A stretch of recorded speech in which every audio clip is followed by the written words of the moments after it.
오늘의 헤드라인 뉴스입니다. 뉴욕 증시가 런던에서 진행되는 미중 간 무역 협상의 결과를 기다리며 혼조세로 마감했습니다.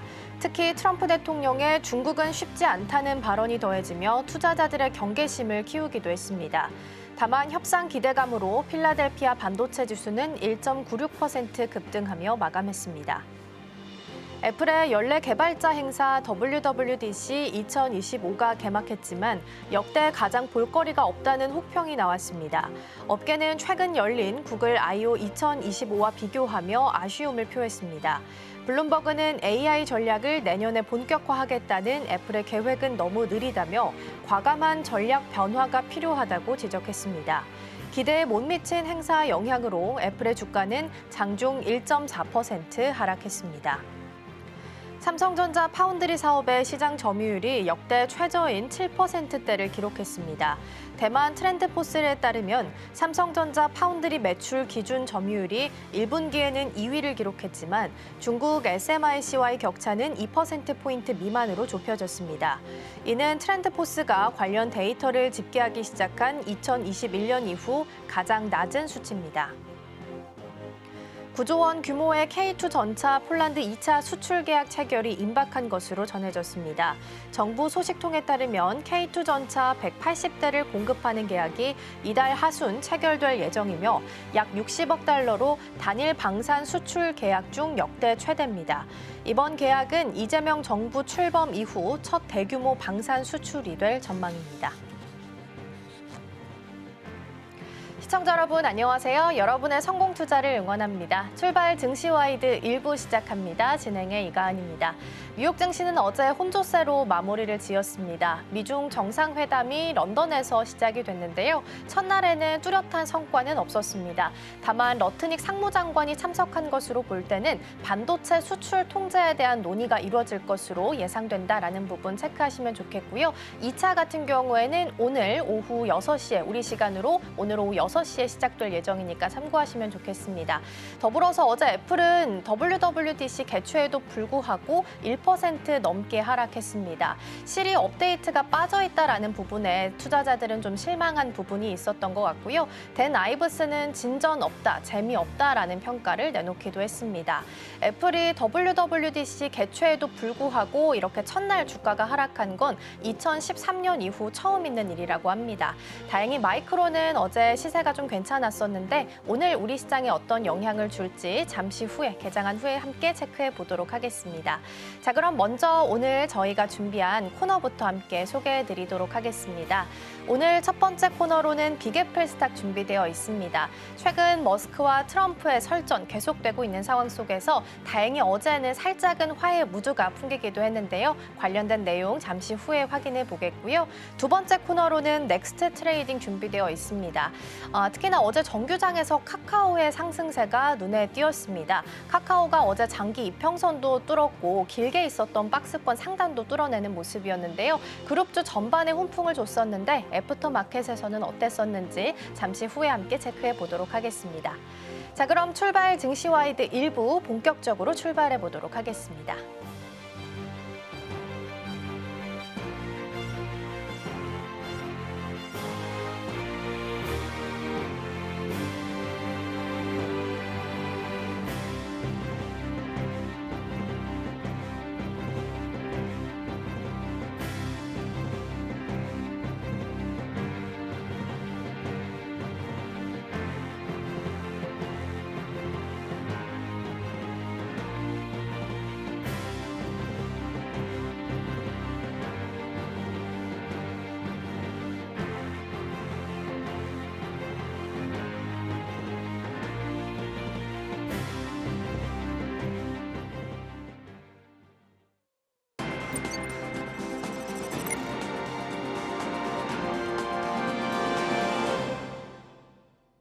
네, 첫 번째 코너 빅애플 스탁으로 이어가 보도록 하겠습니다. 오늘 도움 말씀에는 서울경제TV 윤경철 본부장 자리해 주셨습니다. 본부장님 어서 오세요. 네, 안녕하십니까.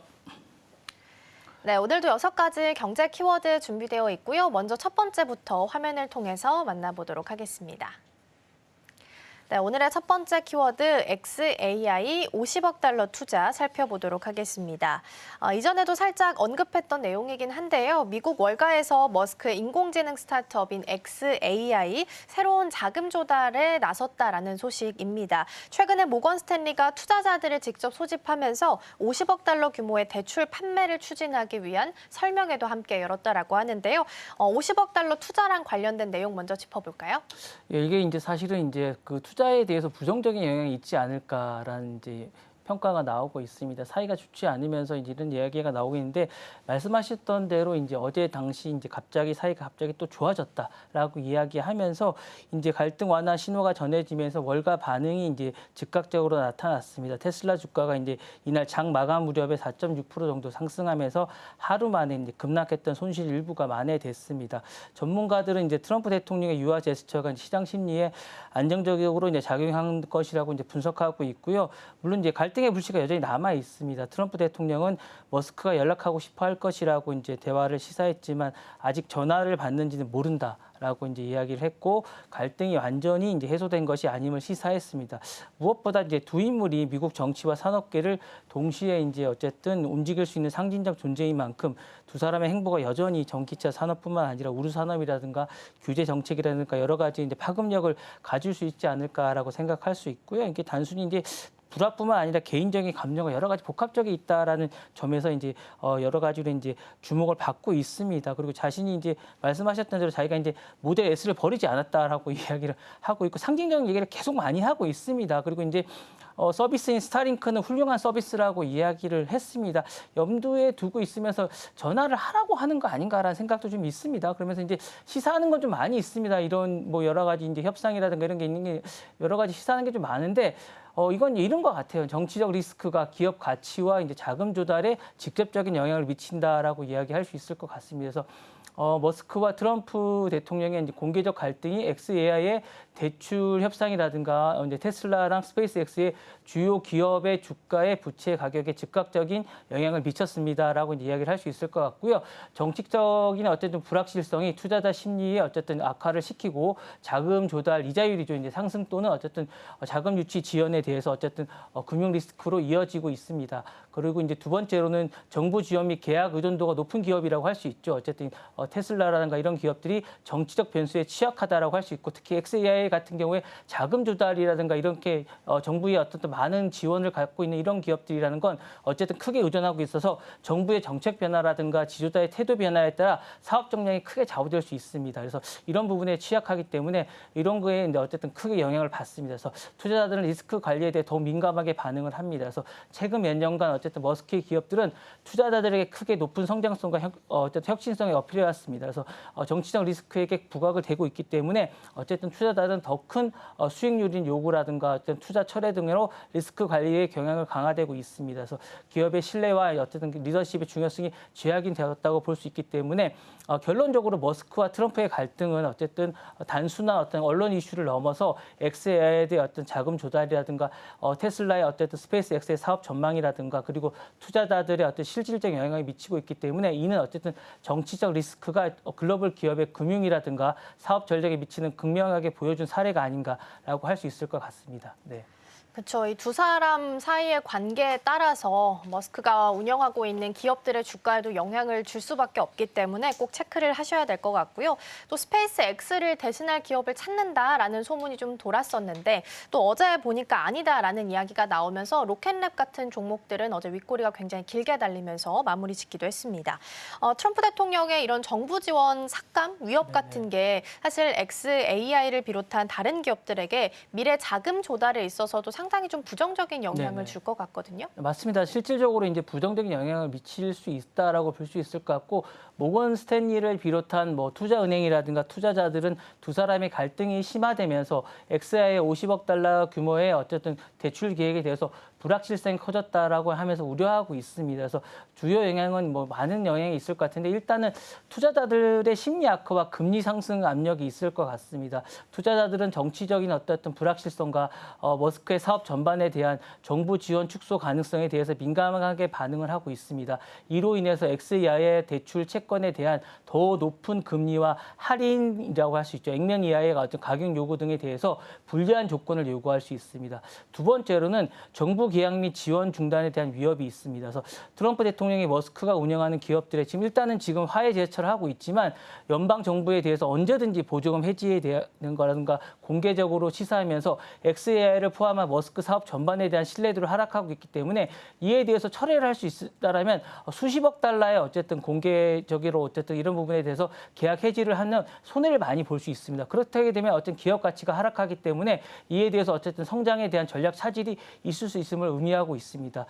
세 번째로는 자금 조달 및 어쨌든 이런 부분에서 조건 악화가 있습니다. 지금 어쨌든 XAI는 많은 어떤 자금이 필요한데 이런 부분에서 시장에 대해서 불확실성이 만약에 커지게 된다면 대출 계약이 어떤 지연되거나 자금 조달에 대해서 비용이 증가할 수 있습니다. 그렇기 때문에 머스크가 소유하고 있는 많은 기업들이 부채 가격이 하락하거나 머스크 계열사의 전반에 대한 신용 리스크가 높아질 수 있기 때문에 이런 위험이 많이 존재하게 됩니다. 네 번째로는 기술 분야에 대한 정치적 리스크와 연계성이 강조될 수 있습니다. 이번 사례는 기술 기업이 어떤 정부 지원과 정책 변화에서 얼마나 취약한지를 보여주는 어떤 대표적인 사례라고 할 수 있을 것 같고요. 인물 간의 어떤 지역과 어떤 역학 관계라든가 AI 기업들이 어떤 자금 조달에 직접 영향을 미칠 수 있음을 시사할 수 있다라고 할 수 있을 것 같고요. 결론적으로는 이제 트럼프와 머스크 간의 어떤 관계 악화가 불확실성을 높이고 대출 조건을 악화시킴으로써 장기적으로 얼마만큼의 어떤 사업 전망에 대해서 부정적으로 역할에 어쨌든 영향을 미칠 수 있는지를 다시 한 번 더 보여주는 사례가 아닌가 하는 그런 사례를 보여주는 걸 이제 보여준다라고 할 수 있을 것 같은 그런 사례라고 할 수 있을 것 같습니다. 네, 머스크와 정부의 관계가 악화되면서 XAI를 비롯해서 머스크가 운영하고 있는 다른 기업들 또한 자금 조달에 있어서는 급변할 가능성도 있다라는 부분은 좀 염두를 하셔야 되지 않을까 싶습니다. 첫 번째 키워드 살펴봤고요. 두 번째 넘어가 보겠습니다. 네, 두 번째 키워드는 25조 달러 꿈 흔들 보도록 하겠습니다. 테슬라의 휴머노이드 로봇 옵티머스 개발을 총괄해왔던 밀란 코박이 최근 인생에서 가장 어려운 결정을 내렸다라면서 회사를 떠나기로 결정을 내린 것으로 확인이 됐습니다. 이렇게 코박의 사임으로 옵티머스 앞으로 개발 제대로 할 수 있을지 그리고 상용화 가능성이 좀 높아진 게 오히려 줄어든 게 아닌지에 대해서 우려감이 좀 높아지고 있는 상황인데요. 이번 코박의 퇴사가 시사하는 바는 어떤 부분들이 좀 있을까요? 코박은 이제 이 자신의 퇴사가 뭐 아무런 문제가 없다라고 이야기하고 있고 이제 어쨌든 일론 머스크 측도 큰 문제가 없다라고 이야기하고 있습니다. 사실 프로젝트 방향성과 상용화 가능성에 이제 의구심은 갖고 나오고 있습니다. 이제 이 부분에 대해서 이제 엔지니어는 근데 문제가 좀 있는 게 뭐냐면요.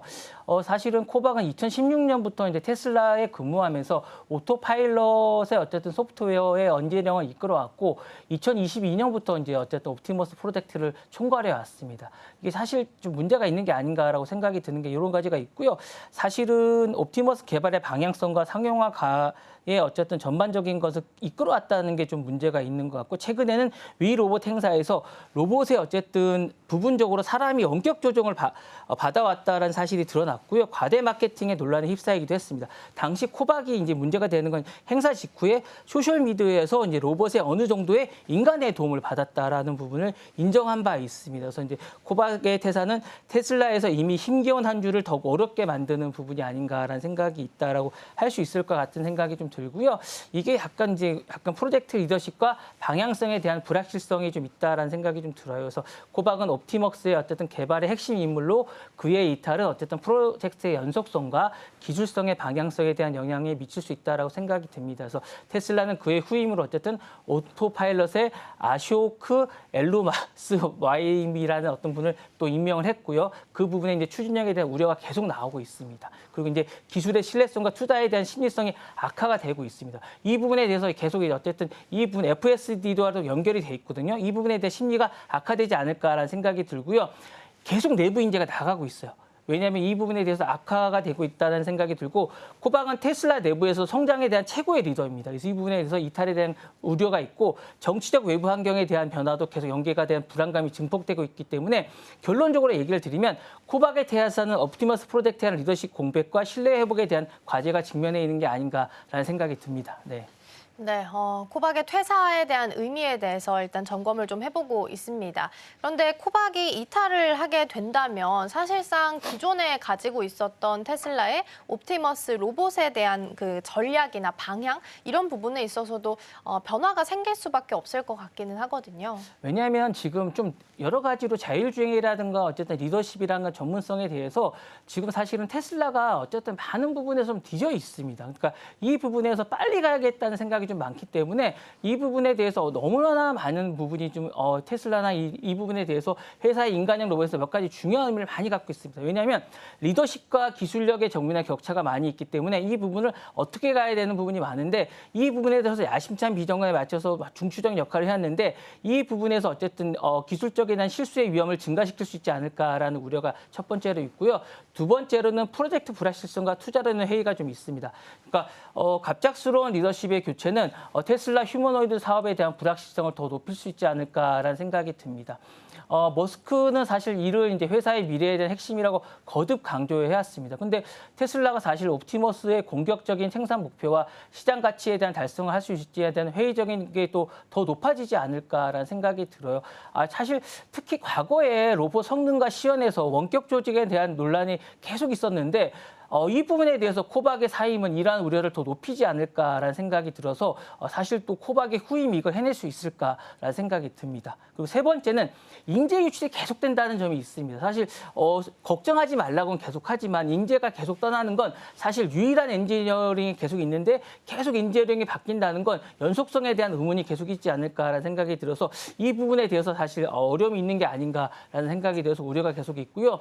네 번째로는 전략적 연속성에 대한 실현 과제가 있습니다. 사실 이런 것들은 사실 이렇게 좀 많은 로봇이라는 건 계속 같은 사람이 해야 되는데 이 부분에 대해서 과연 문제가 리더십의 불확실성과 결합된 생산 목표가 더욱 지연될 수 있지 않을까라는 우려가 있고 마지막으로는 시장에 대한 인식과 경쟁력 압박이 좀 있습니다. 사실은 이런 경쟁사들이 집중적으로 감시를 받고 있는데 대량 생산하는 휴머노이드가 과연 출시될 수 있을까라는 의문이 계속 중복되고 있기 때문에 과연 코박의 사임이 과연 이런 것들이 생산이 될 수 있을까라는 의문이 계속 중복되고 있는 그런 시점입니다. 네. 네, 코박의 퇴사와 관련해서 옵티머스 개발 전략에 변화가 있게 될 것인지 새로운 후임이 그를 좀 잘 따라가 줄 수 있을지 점검을 좀 해봤고요. 테슬라 같은 경우에는 이번 주에 이제 로보택시 일정이 있기 때문에 이 부분도 같이 참고해 보시면 좋겠습니다. 자, 두 번째 마무리하고 세 번째로 넘어가 보시죠. 네, 다음 키워드는 트럼프 대 파월 보도록 하겠습니다. 트럼프 대통령이 차기 연준 의장 지명 발표가 임박했다라는 부분을 시사를 했습니다. 사실 최근에도 계속해서 파월 의장을 좀 압박하면서 지금이라도 늦었으니까 빨리 금리 인하를 해야 된다라고 이야기를 했었었는데 이번에 연준 의장을 지명할 빠르게 발표하겠다라고 이야기한 부분도 압박하고 있다라고 해석을 좀 해야 되는 걸까요? 맞습니다. 이제 그 트럼프 대통령이 최근 에어포스 원에서 기자들을 만나가지고 케빈 워시 좋은 연준 의장을 이제 금리 인하를 해야 되는 사람이 연준 의장이 돼야 된다라고 이야기를 했어요. 기자들에게 그러면서 이제 케빈 워시 전 연준 의장을 딱 지목했습니다. 그러면서 그러면 이제 많은 사람들이 연준 의장이 바뀌는 게 아닌가라고 생각을 했어요. 그러면서 특히 현 제롬 파월 연준 의장에 대해서 금리 인하에서 대해서 이제 지나치게 소극적이다. 그러면서 트럼프 대통령이 이 부분에 대해서 이제 바뀔 것처럼 이야기를 계속 했습니다. 그래서 이 부분에 대해서 그러면 바뀌는 게 아닌가라는 생각을 하게 되고 이제 그러면서 많은 점을 시사하게 했습니다. 그래서 이런 점은 약간 우려가 있는 게 아닌가라는 생각이 되고요. 이렇게 발언하는 건 대통령이 좀 문제가 좀 있는 게 아닌가라는 생각이 들면서 정치적 압력과 함께 연준의 독립성을 훼손할 우려가 좀 있다라는 생각이 들고 사실 연준은 원칙적으로 정치적 간섭과 독립적으로 금리를 정책해야 되는 게 아닌가라는 생각이 되는데 트럼프 대통령은 계속 공개적으로 금리 인하를 요구하고 있고 연준 의장에게 직접적으로 개입하는 발언은 사실 연준의 독립성과 어떤 여러 가지를 훼손할 수 있다라는 생각이 들고요. 두 번째로는 정책의 방향성과 여러 가지를 좀 있습니다. 그래서 향후의 통화 정책보다는 원화적인 이런 부분에 대해서 영향을 미칠 수 있지 않을까라는 생각이 듭니다. 이렇게 되면 사실은 시장의 불확실성이 좀 증대된다라는 생각이 들고 정치와 금융에 대한 경계가 좀 모호해지지 않을까라는 생각이 들고 요약하자면 이제 트럼프 대통령의 발언은 사실 연준의 교체와 함께 금리 압박을 통해서 사실상 여러 가지 측면에서 시사하는 게 많을 거라는 생각이 들고 사실 시장에 대한 불확실성을 더욱 증대시키고 결과적으로 많은 부분에 대한 어쨌든 일관성에 대한 우려가 좀 있지 않을까라는 생각이 듭니다. 네. 네, 중앙은행에 있어서도 독립성을 좀 시험하는 시험대가 될 수 있겠다라는 말씀 주셨고요. 고용은 둔화되지만 붕괴는 아니기 때문에 연준은 관망하겠다라는 스탠스를 계속해서 유지하고 있습니다. 그런데 이제 인선을 가지고 이렇게 압박을 한다는 것 자체가 정치적인 압력으로 해석을 할 수 있을 텐데 이런 정치적인 압력이 이제 나중에 연준 이사회 결정에 있어서도 어떤 영향을 좀 주게 될까요? 사실 이게 뭐 트럼프 대통령만 있었던 게 아니고요. 72년도에 닉슨 대통령도 이제 아서 번준 연준 의장에게 간 압력이 좀 있었습니다. 그래서 사실 이렇게 했을 때 인플레이션을 8% 이상 끌어올린 나쁜 사례가 있었습니다. 그래서 최근에 이제 트럼프 대통령이 금리 인하를 1% 이하로 이제 수용할 경우에 인플레이션을 사실 이제 예상을 하는 경우 시장에서는 26년에 이제 인플레이션이 3.5%까지 넘을 수 있다라고 이제 하고 있습니다. 근데 이렇게 되면 상당히 좀 연준의 독립성을 악화시킬 수 있고 이렇게 되면 문제가 좀 발생할 수 있습니다. 그렇게 될 경우에는 시장의 신뢰도가 하락하게 되고 이렇게 되면 어쨌든 10년물 국채 금리가 이제 상당히 높아질 가능성도 있고 많은 부분에서 문제가 될 가능성이 있습니다. 이렇게 되면 어쨌든 정책에 어쨌든 많은 것들이 정치화될 가능성이 있고 이렇게 될 경우에는 많은 부분이 문제가 생기지 않을까라는 생각이 들고 이렇게 되면 시장이 이제 더욱더 문제가 생기게 되고 이렇게 될 경우 연준은 독립성을 하지 않을 가능성이 있습니다. 그래서 사실은 이렇게 될 가능성이 있기 때문에 연준은 향후에 이런 부분에 대해서 결정을 하지 않을 가능성이 높고요. 결론적으로 말씀을 드리면 대통령이 압박을 가하게 되면 독립성의 훼손을 두고 인플레이션 상승이 있기 때문에 시장의 어쨌든 불안감은 증대되지 않을까라는 생각이 들고 단기적으로는 경제 성장을 유도할 수 있겠지만 장기적으로는 경제적 불안이 되고 경제를 저희는 망가뜨리지 않을까라는 생각이 듭니다. 네. 네, 이전에도 트럼프 대통령은 해임을 거론하면서 금리를 인하하라고 압박을 한 바가 있었는데요. 그때도 당시에 이제 논란이 커지게 되면서 해고할 생각은 없다라고 말을 바꾼 바가 있습니다. 그래서 이번 내용도 어떻게 흘러갈지 좀 보셔야 될 것 같고 다음 주죠. 오늘 17일과 18일 현지 시간 기준으로는 FOMC 예정되어 있으니까 이 부분도 참고해 보시면 좋겠습니다. 자, 그럼 다음 키워드 만나보도록 하겠습니다. 네, 다음 키워드는 히토류 전면전 보도록 하겠습니다.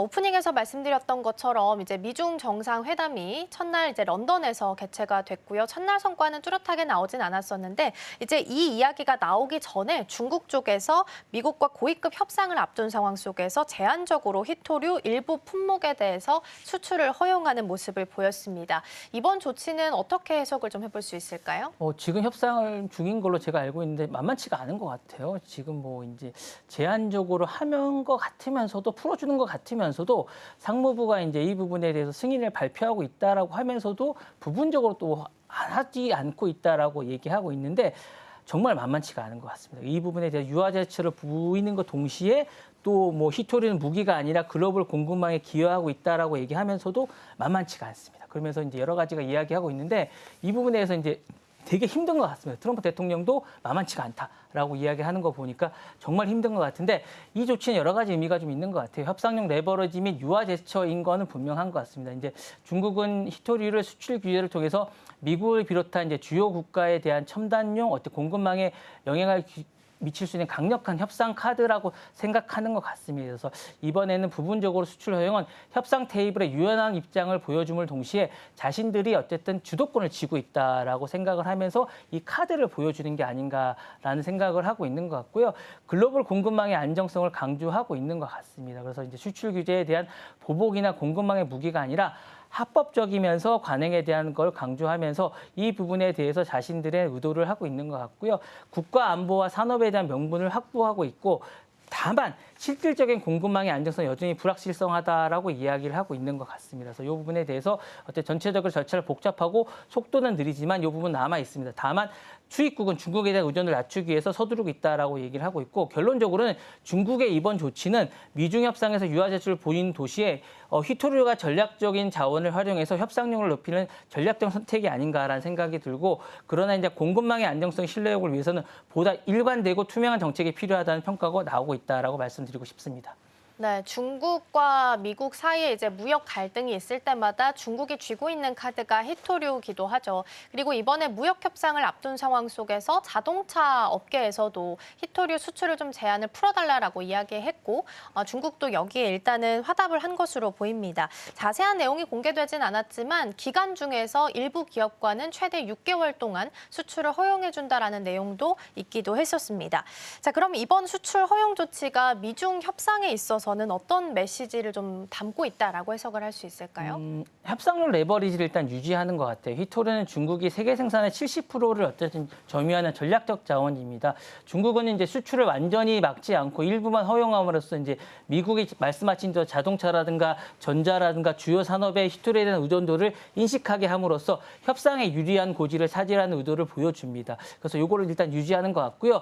미국의 어쨌든 비관세 조치에 대한 해제 압박을 계속 하는 것 같아요. 그래서 중국은 미국이 AI 칩이라든가 반도체 설계라든가 유학생 비자를 지금 계속하는 이 트럼프 정책에 대해서 해제를 요구하는 요 조건으로 휘토류를 계속 상호 간세의 어떤 메시지를 전달하는 것 같습니다. 그리고 이제 세 번째로는 협의의 이행에 대한 의지와 신뢰 회복을 시도하는 것 같습니다. 미국 측은 중국이 어쨌든 제네바 합의에 약속하는 대로 휘토류 통제에 대한 완전 해제하지 않았다고 비판을 해왔는데 이번에 어쨌든 부분적 허용함으로써 합의 의지를 이걸 있다는 걸 보여줌으로써 동시에 미국이 기대하는 수준에 미치지 못하는 점을 통해서 추가 협상 카드를 남겨주는 전략적 선택이 아닌가라는 생각이 듭니다. 그래서 이런 것들을 통해서 자신들의 어쨌든 의지를 관철시키는 게 아닌가라는 생각이 들고요. 결론적으로는 중국이 이번 조치는 협상에서 유화와 신뢰를 보여줌으로써 여전히 휘토류가 강력한 협상 카드를 손에 쥔 채 미국이 어쨌든 비관세 해제를 통한 압박을 복합적으로 메시지를 담고 있는 게 아닌가라는 생각이 듭니다. 네. 네, 미중 무역 협상 이제 런던에서 첫날 진행을 했고요. 이제 2차 같은 경우에는 우리 시간으로 오늘 오후 6시에 있을 예정입니다. 그래서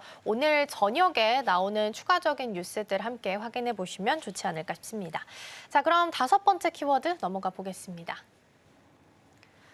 네, 다음 키워드는 메타 100억 진심 투자 보도록 하겠습니다. 메타가 또다시 AI 시장에 큰 판을 흔들고 있습니다. AI 데이터 라벨링 기업인 스케일 AI에게 최대 100억 달러 이상의 투자를 검토 중인 것으로 확인이 됐는데요. 이번 투자가 시사하는 바는 어떤 부분들이 좀 있을까요? 뭐 여러 가지가 있을 것 같아요. 사실은 메타는 기존의 AI 자체는 사실 연구하고 오픈소스 개발에 많이 주력을 해왔습니다. 근데 이번 투자는 외부 핵심 인프라라고 하죠. 이제 데이터 라벨링 등의 대규모 사실 엄청난 금액입니다. 이제 보여줌으로써 이는 이제 마이크로소프트는 이제 오픈 AI에 투자를 했고요. 이제 그다음에 구글이나 아마존은 엠트로픽 지원에 이제 대형 투자를 했는데 이번에 이제 이렇게 많이 투자를 자신들도 외부에 투자를 했습니다. 그럼으로써 이제 AI 경쟁의 확대의 전략의 전환이 아닌가라는 생각이 들고요. 그다음에 데이터 라벨링을 핵심 가치로 인식을 하고 있는 게 아닌가라는 생각이 듭니다.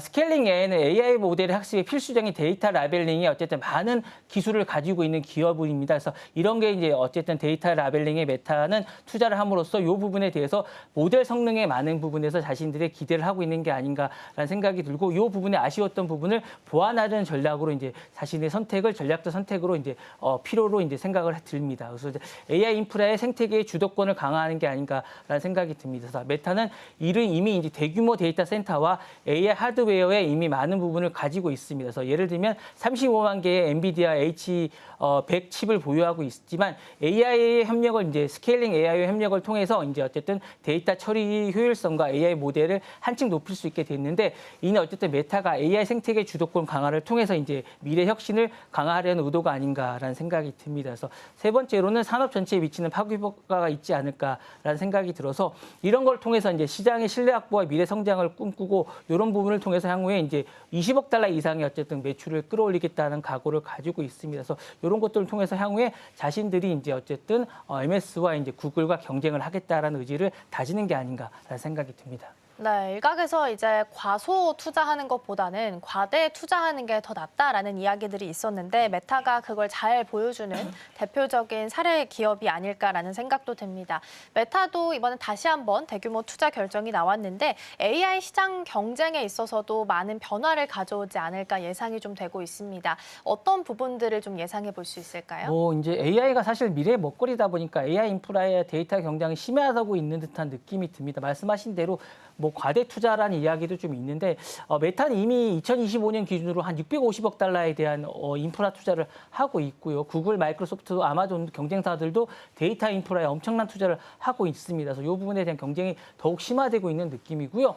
외부 협력이 이제 최근에 화두가 되고 있습니다. 자체 인프라도 많이 하고 있는데 사실 기존의 많은 기업들이 이제 자체적으로 했다 하면 올해는 이제 외부 인프라에 많은 투자를 하고 있는 게 아닌가라는 생각이 있고 생태계 확장에 좀 주력하고 있다는 느낌이 좀 많이 들고 이러다 보니까 이제 중소 인프라나 이런 부분에 어쨌든 스타트업의 경쟁력이 약화되는 느낌이 좀 듭니다. 그래서 빅테크 위주로 많은 AI가 성장하고 있는 게 아닌가라는 생각이 들면서 산업 전반의 혁신과 표준화가 촉진, 그러니까 이런 생태계가 이제 많은 하다 보면 이제 이런 표준화들이 이제 촉진될 우려가 좀 있고 이렇게 기대다 보면 이제 이런 부분들이 인프라와 데이터 파트너십들이 치열한 경쟁들이 과속화되지 않을까라는 생각이 듭니다. 네. 네, 메타의 AI 관련된 투자 내용까지 잘 살펴봤습니다. 5번째 키워드 마무리하고요. 마지막 키워드 넘어가서 살펴보도록 하겠습니다.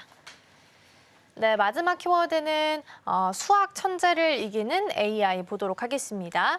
AI가 수학의 최전선에서 또 한 번 인간을 놀라게 했습니다. 지난 5월 중순이었는데요. 미국 캘리포니아 버클리에서 비밀리에 열렸던 수학자들의 특별회의에서 AI가 인간 수학자들과의 대결에서 놀라운 성과를 보였다라고 하는데요. 어떤 결과가 나왔던 걸까요? 이번 특별회의에서 이제 AI가 세계 최고의 30명이 출제한 고난도 문제를 이제 풀었습니다. 사실은 이 30명이 못 풀었던 걸 AI가 풀었다는 건 상당히 의미가 있는 것 같고 이 부분에서 이제 AI의 수학적 추론 능력이 비약적으로 발전했다라고 생각하시면 될 것 같고요. 오픈 AI 이제 O4 미니가 같은 추론 모델의 대형 언어 모델을 넘어서 이제 수학적 논리적 추론 그리고 어쨌든 미해결 문제에 창의적으로 이제 가능했다는 걸 입증한 게 아닌가라는 생각이 들고요. 사실 참석자들은 AI가 인간 수학자가 이제 수주라든가 수개월 동안 걸린 문제를 단 몇 분 만에 풀었다는 거에서 충격을 많이 받았다고 해요. 그래서 수학 연구의 패러다임에 많은 변화가 있는 게 아닌가라는 생각이 들고요. 어쨌든 이 부분에 대해서 앞으로 수학자들은 AI와 협력해서 문제를 제기하거나 AI가 제안한 해법이나 논리의 검토에 대해서 이제 역사적으로 많은 전환이 되어야 되지 않을까라는 생각이 들고 이제는 좀 문제를 좀 해결하는 부분에서도 상호 보완이 돼야 되는 부분이 좀 있을 것 같고 AI가 이미 이제 어쨌든 매우 뛰어난 대학원생 이상의 수준을 도달했다라는 부분을 인정해야 되지 않을까라는 생각이 듭니다. 그리고 이제 AI 권위적 답변과 신뢰성의 문제에 대해서도 이제 어느 정도 인정을 해야 될 것 같고 수학 교육과 연구의 변화도 좀 있어야 되지 않을까라는 생각이 듭니다.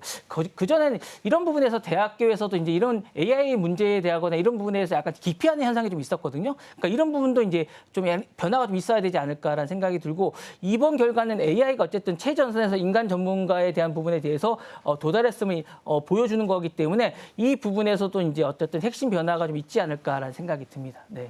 그렇죠. AI를 활용하는 산업들이 점점 늘고 있습니다. 신약 개발에 있어서도 AI를 쓴다라는 이야기가 있는데 이번에는 수학까지 확장을 좀 하고 있는 상황이고요. AI의 수학적 추론 능력 향상이 이제 미래에 있어서 수학을 연구하는 데 있어서는 어떤 영향을 좀 주게 될까요?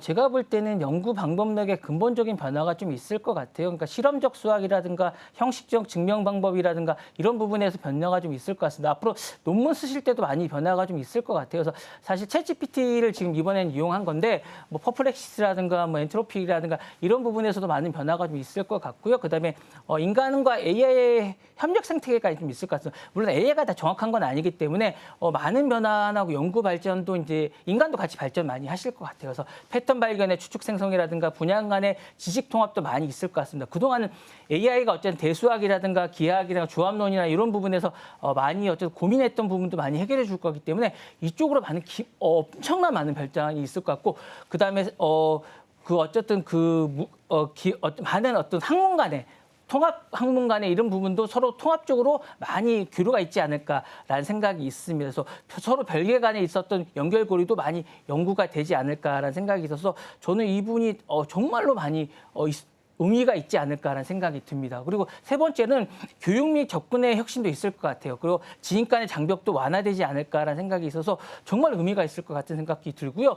오픈소스 지식도 확산될 것 같아요. 그래서 메타나 뭐 라마나 그리고 구글의 어떤 리소스의 오픈소스도 많은 의미가 있을 것 같아서 저는 이건 상당히 의미가 있을 것 같아서 정말 좋습니다. 그리고 산업의 어떤 적용도 가속화되지 않을까라는 생각이 들어서 정형 검증이라든가 데이터 기반의 의사결정도 강화될 것 같고요. 마지막으로는 도전 과제가 윤리적 고려 사항도 좀 있을 것 같아서 어쨌든 특성자의 문제라든가 창의적 한계도 좀 있을 것 같지만 이런 문제는 사실 큰 문제는 아닐 것 같지만 아닐 것 같습니다. 그래서 이 부분에서 인간의 직관과 AI 계산이 상호 보완이 되면 우리는 정말 이제까지 상상하지 못했던 많은 의미 있는 것들이 이루어지지 않을까 해서 전 벌써부터 설레는 그런 것 같습니다. 그래서 많이 연구를 많이 해주시고 협력 체계가 돼서 성공의 핵심 많은 의미 있는 결과물을 많이 해주셨으면 좋다는 생각이 있습니다. 네. 네, AI를 활용해서 앞으로는 통합 연구가 더 많아질 수 있다라는 말씀 주셨고요. 문제를 푸는 시대가 아니라 이제는 문제를 잘 풀 수 있게끔 잘 던져주는 시대가 될 수도 있겠다라는 생각도 드니까 이 부분도 함께 고민해 보시면 좋겠습니다. 6가지 경제 키워드 잘 살펴봤고요. 본부장님과는 여기서 인사 나누겠습니다. 오늘 말씀 고맙습니다. 네, 감사합니다.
어제 정규장 마감 이후 시장은 어떤 흐름을 보였을까요?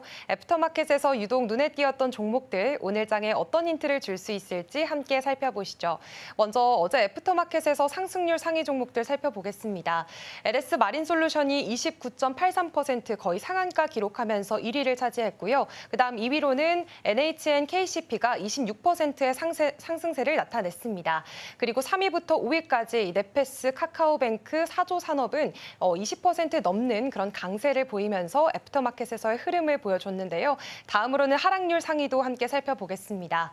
HVM이 10%가 넘는 하락세 나타내면서 1위를 차지했고요. 그리고 LNF가 지금 9.68% 하락하면서 2위를 차지했습니다. 그리고 나머지 종목들도 현재 SOS랩 7%, 원일 TNI도 7%가량 떨어지는 흐름을 나타냈습니다. 이렇게 애프터마켓에서 투자자들의 시선이 향했던 종목들, 그 이슈 자세히 살펴보겠습니다. 넥스트 트레이딩 지금 시작합니다.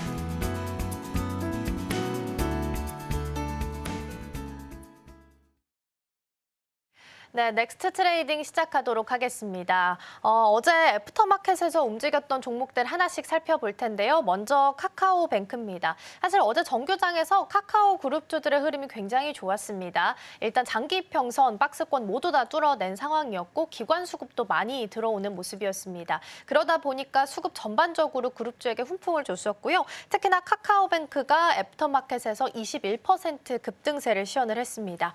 어떤 배경이 있었던 건지 출발을 좀 해볼까요?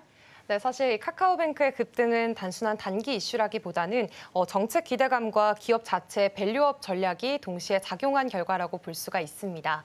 우선 정책적인 흐름을 살펴보면 이재명 대통령이 취임을 하면서 디지털 금융과 또 AI 산업 육성을 핵심 국정 과제로 내세우고 있고요. 또 코스피 5천 시대를 목표로 시장 체질을 바꾸겠다는 방향도 제시된 만큼 플랫폼 기반 성장주에 대한 기대감이 크게 올라왔습니다. 이런 분위기 속에서 카카오뱅크뿐만 아니라 카카오페이, 카카오, 그리고 카카오 게임즈까지 카카오 계열주 전반이 강세를 보였던 하루였고요. 특히 카카오뱅크는 최근 AI 네이티브 뱅크로 전환을 선언을 하면서 AI 기반 금융 혁신을 본격적으로 추진하겠다고 밝혔습니다.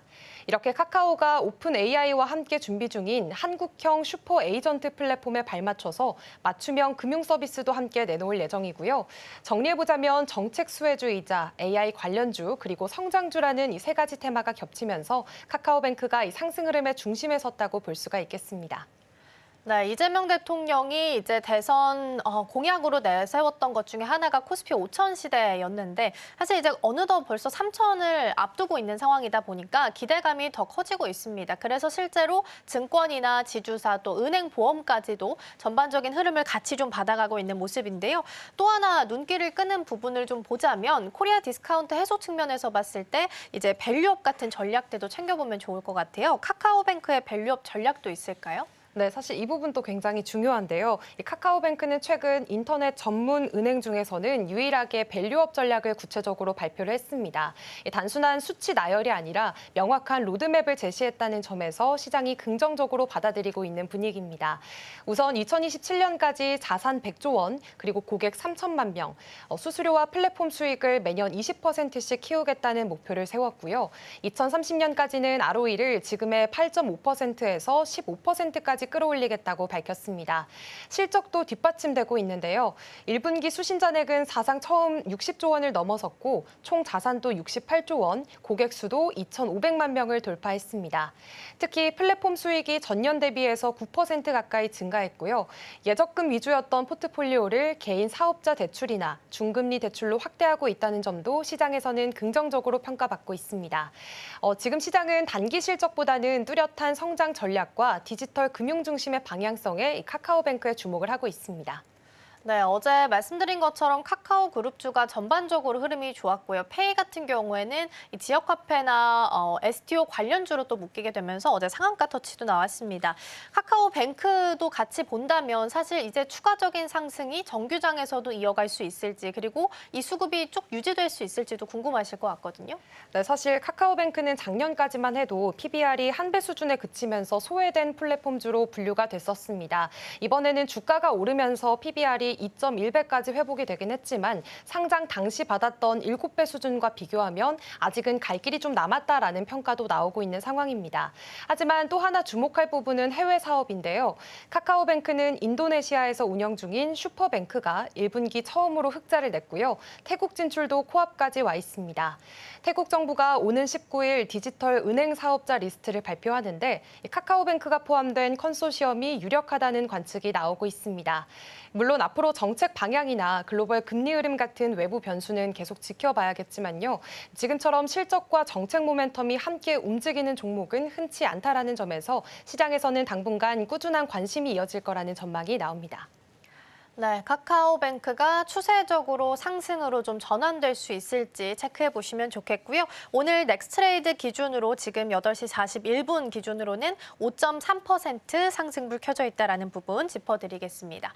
자, 그럼 두 번째 종목으로 넘어가 볼 텐데요. 어제 이제 에너지 고속도로 이야기를 하면서 LS 마린 솔루션을 살펴봤었습니다. 근데 오늘은 다른 특징주 대한전선을 가지고 오셨네요. 어제 15% 넘게 급등했다면서요?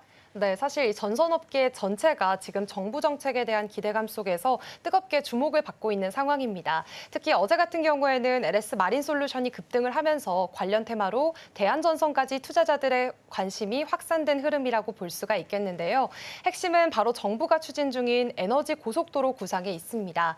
어제 이 시간에도 말씀드린 것처럼 에너지 고속도로를 실현하려면 필수적으로 들어가는 게 HVDC, 즉 초고압 직류 송전 기술입니다. 그런데 여기 들어가는 많은 해저 케이블, 그리고 이걸 설치할 수 있는 전용 포설선까지 모두 갖춘 국내 기업은 사실상 LS전선과 대한전선 이 두 곳뿐입니다.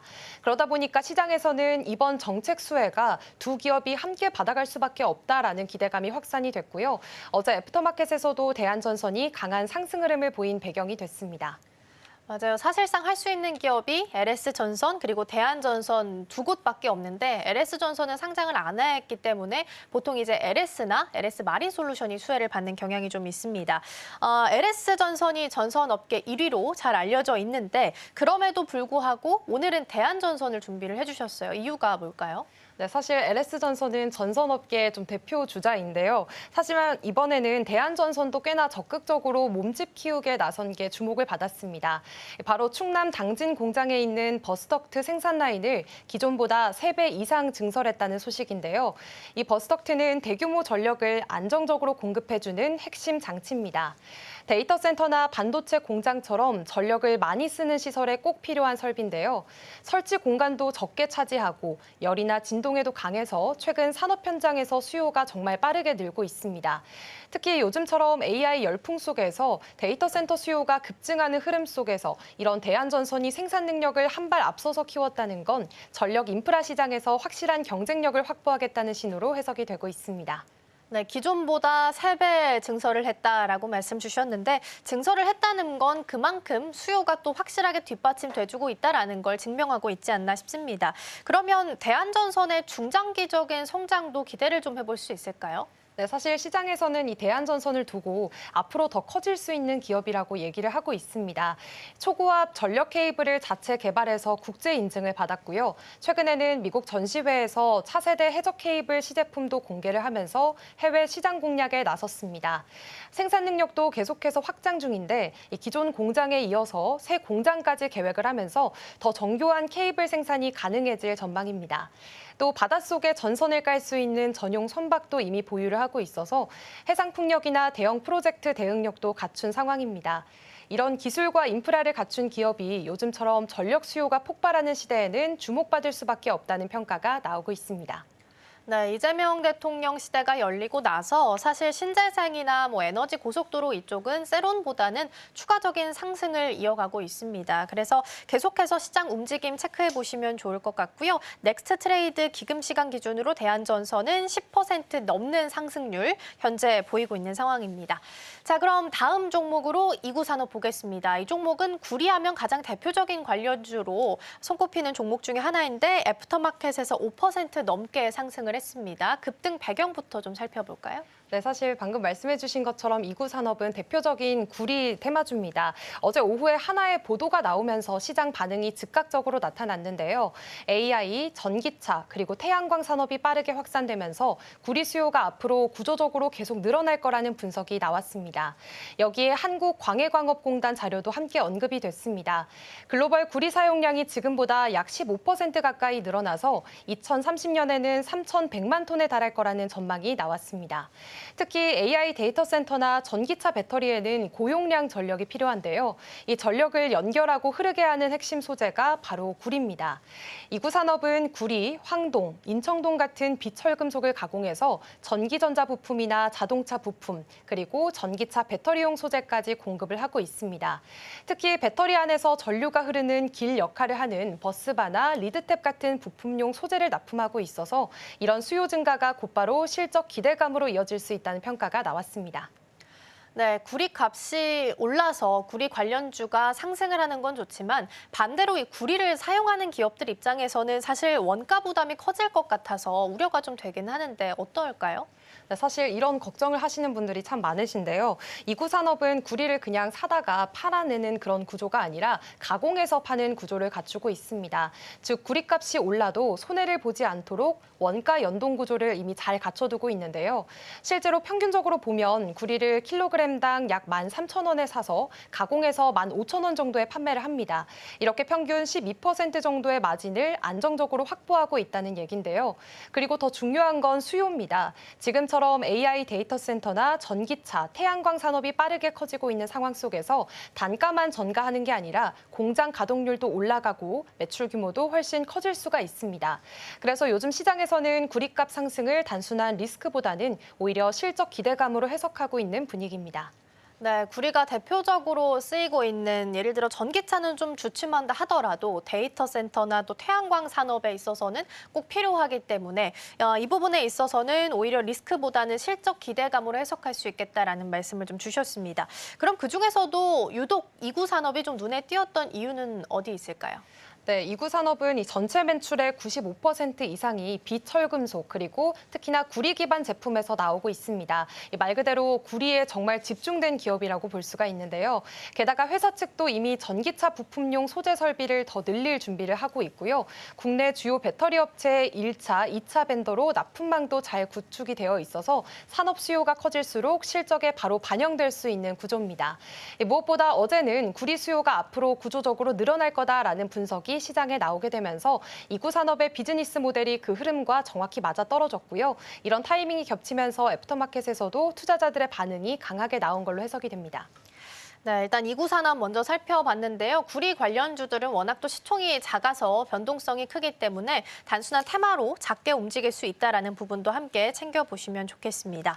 자, 그럼 다음으로는 LNF 살펴보겠습니다. 사실 최근에도 2차 전지 흐름이 좋지는 않았었는데 그래도 바닥은 찍은 거 아니냐라는 쪽에 의견이 좀 모아졌었습니다. 그런데 이제 어제는 골드만삭스 쪽에서 리포트 매도 의견이 나오면서 사실 어제 이제 마감했을 때 개장했을 때 이제 제가 진행했을 때 골드만삭스 매도 의견 나와서 LNF 급락하고 있다라는 말씀을 좀 드렸었는데 추가적으로 장 마감한 이후에도 9% 넘게 하락을 하면서 투자자들을 좀 놀라게 했습니다. 어떤 소식 때문이었을까요?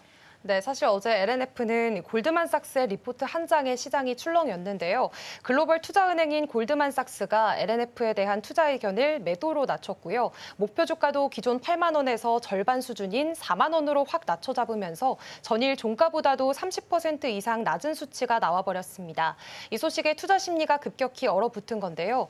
가장 크게 지적된 건 재무 건전성 문제였습니다.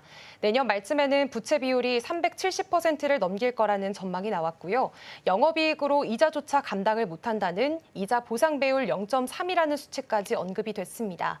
여기에 작년 매출의 80% 이상을 LG 에너지솔루션에 의존하고 있다는 점도 사업 구조 리스크로 지목이 되면서 시장 반응이 더 민감해졌던 걸로 보입니다.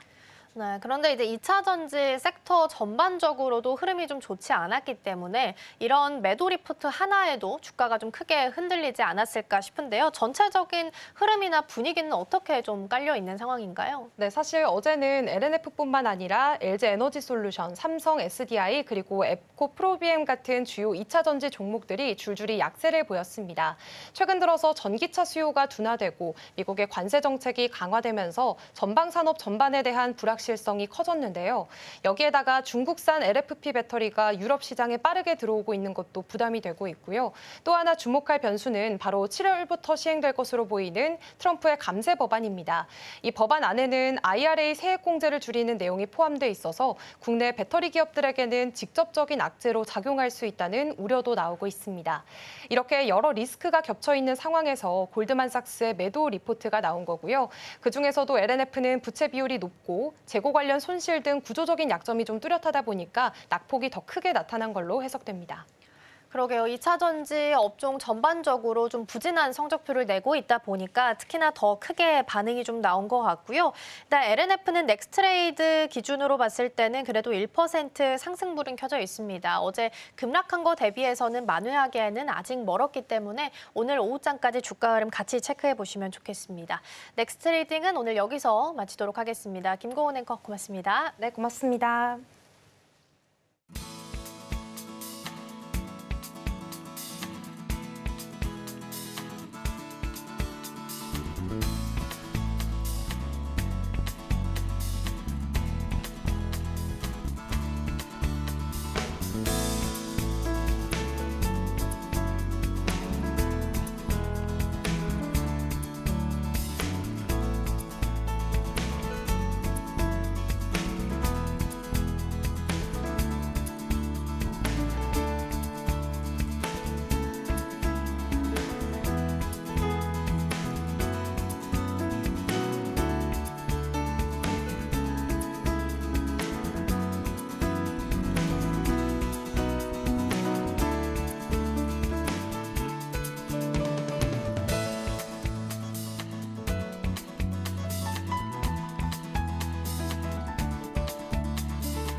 전일장 이슈와 오늘장 분위기 짚어보겠습니다. 스탁포인트 시간입니다. SCB 이민 전문가와 함께합니다. 어서 오십시오. 네, 안녕하세요. 네, 일단 뉴욕 증시부터 이야기를 좀 해보겠습니다. 뉴욕 증시 3대 지수 모두 강보합권에서 마감을 했습니다. 지금 이벤트들이 굉장히 많이 열리고 있죠. 런던에서는 미중 무역 협상이 진행 중이고요. 애플은 이 WWDC를 지금 진행 중에 있습니다.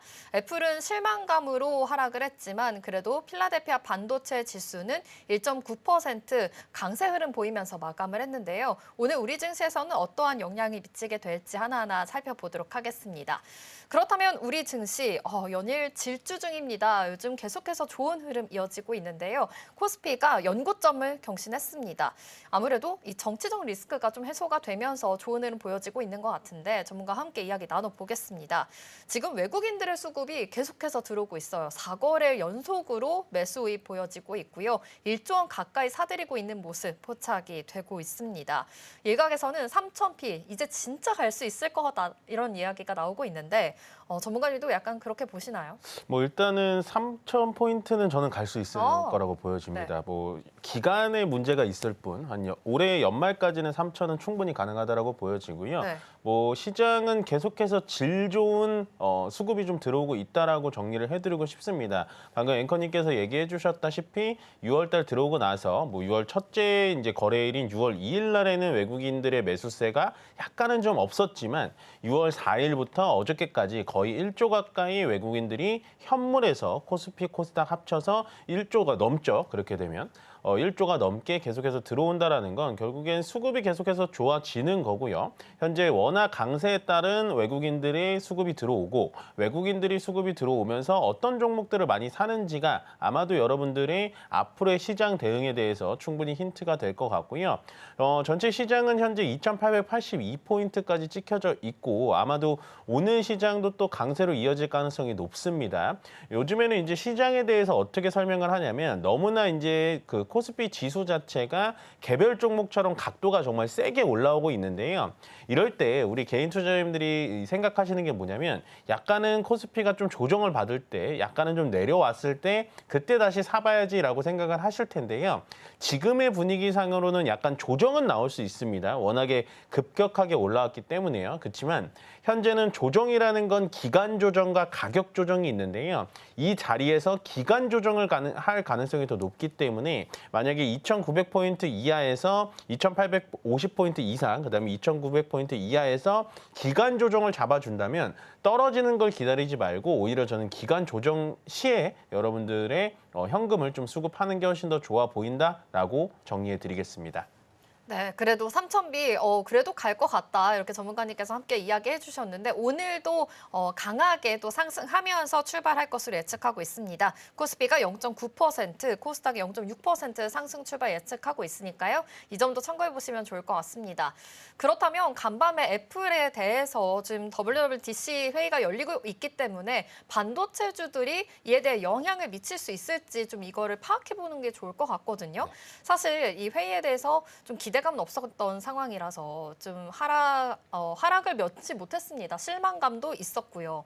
오늘 우리나라 반도체 종목들 중에서도 좀 이러한 이 하락폭을 같이 동반으로 좀 가져갈 그런 섹터들이 좀 있는 걸까요? 뭐 일단은 WWDC에서 신기술이 좀 덜 나올 것 같다라는 의견들이 좀 많았습니다. 그래서 기대감이 큰 상태는 아니었는데요. 매년 이 WWDC 애플에서 여는 이 기술 박람회라고 하죠. 기술 박람회에선 수많은 기술들이 좀 쏟아져 나왔는데 사실은 이번에도 이제 아이폰의 신제품이라든지 하드웨어적인 부분에서는 퍼포먼스를 보여주진 못했지만 기술적인 측면에서는 저는 괜찮다라고 보여집니다. 뭐 리퀴드 프린팅이라고 하는 결국에는 이런 기술들이 많이 좀 파생이 돼야 되는데 그렇다면 애플의 종목이라는 주식이 어저께 M7 중에서 왜 떨어졌냐라고 우리가 살펴본다면 제가 봤을 때는 애플이라는 회사 자체의 기술력이 떨어져서 종목이 떨어졌다라기보단 현재 뭐 중국에서 생산하고 있는 걸 인도로 옮겼는데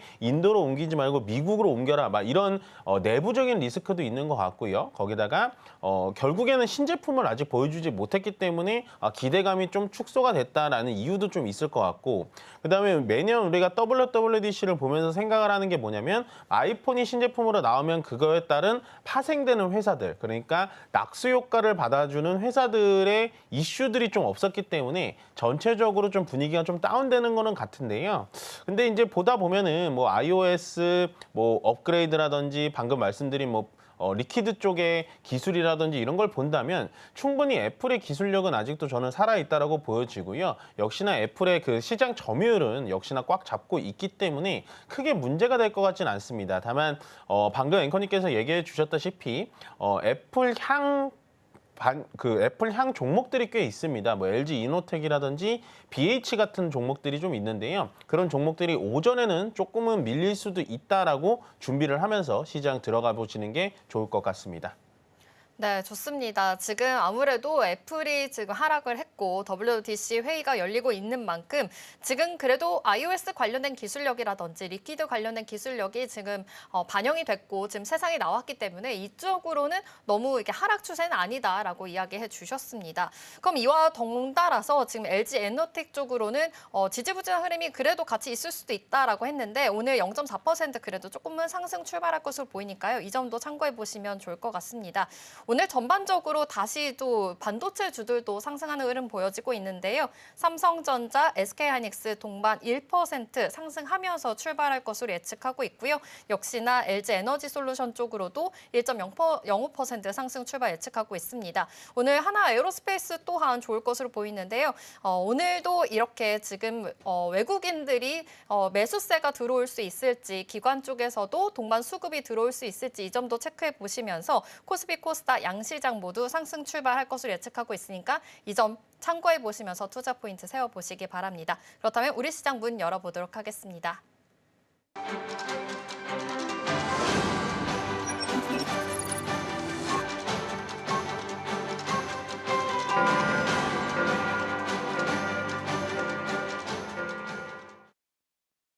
(6월 10일) 화요일 우리 시장 문 힘차게 열었습니다. 간밤 뉴욕 증시는 혼조세를 보였습니다. 어제 있었던 런던에서 열린 미중 무역 협상에 대해서 좀 결과를 지켜보자라는 분위기였는데요.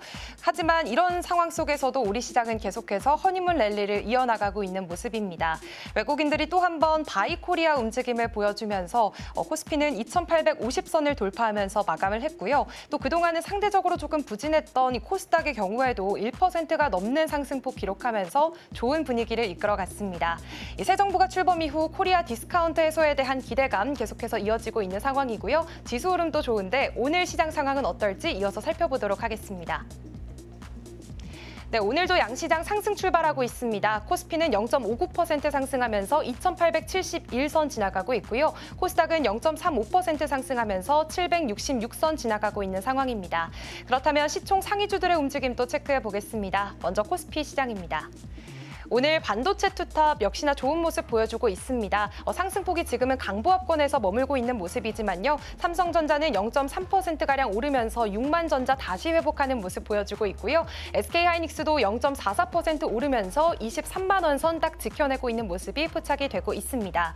간밤 엔비디아 주가도 그렇고 필라델피아 반도체 지수도 상승을 하면서 마감을 했습니다. 국내 반도체주들도 오늘 역시나 흐름 잘 가는 모습이 연출이 되고 있는데요. 삼성전자의 경우에는 다만 올해 1분기에 전 세계 파운드리 시장에서 TSMC가 삼성전자와의 격차를 더 확대했다라는 소식이 들려왔습니다. 삼성전자는 2위를 지켜내기는 했지만 그래도 중국 기업들이 이렇게 빠르게 치고 올라오고 있다는 점도 함께 체크를 해보시면 좋겠고요. 그리고 SK하이닉스의 경우에는 사실 AI 관련 정책 모멘텀 그리고 상법 개정과 또 반도체를 향한 수요가 반등하고 있다는 흐름이 함께 겹쳐지면서 반도체 시장 분위기 좋았습니다. 또 여기에다가 작년 국내 매출 1000대 상장사 중에서 SK하이닉스가 전체 1위를 기록을 했고요. 또 올해에도 1위가 유력할 것이라는 전망이 나오고 있는 상황입니다. 삼성 바이오로직스는 보합권 지나가고 있습니다. 사실 바이오 USA 모멘텀 아직까지도 유효한 상황이고요. 또 어제 같은 경우에는 이재용 삼성전자 회장이 이 삼성 바이오로직스 사업장을 방문하면서 이 바이오 사업 부문까지 좀 챙기는 그런 모습이 부각이 됐었습니다. 하지만 오늘의 경우에는 조금 쉬어가는 흐름, 하락 전환한 모습이 보여지고 있습니다. 또 LG에너지솔루션의 경우에는 어제 2%대 좀 낙폭을 그렸습니다. 사실 어제 골드만삭스가 LNF에 대한 매도 리포트를 내놨고요. 또 테슬라의 주가가 최근 들어서 좀 변동성이 큰 모습을 보였습니다. 그렇다 보니까 어제 2차 전지주들이 좀 와르르 무너진 모습을 연출을 하기도 했는데요. 사실 간밤에는 이 테슬라가 5% 가까이 반등하는 흐름 보여주면서 오늘 LG에너지솔루션 0.35% 그래도 빨간불 켜내고 있습니다. 그리고 하나 에어로스페이스는 2%대 강세 나타내면서 현재 90만 원 선 터치 바라보고 있는 상황이고요. 이어서 살펴보도록 하겠습니다. 네, 현재 현대차 0.86% 역시나 강세불 들어와 있습니다. 기아도 마찬가지로 0.73%대 강보합권의 흐름 나타나고 있는 상황인데요. 아무래도 다음 주에 열릴 한미 3차 실무 협상에서 다시 한번 자동차에 대한 관세 협상이 이루어질지에 대한 기대감이 모이고 있는 상황입니다. 그리고 밸류에이션 매력이 계속해서 부각이 되면서 그동안 쉬었었던 자동차주들을 향한 매수세가 지금 붙고 있는 모습이 포착이 되고 있습니다. 삼성전자 우선주도 0.61%, HD현대중공업도 1.3% 강세 흐름 보이면서 오늘 코스피 시장 지나가고 있습니다. 이어서 코스닥도 살펴보시죠.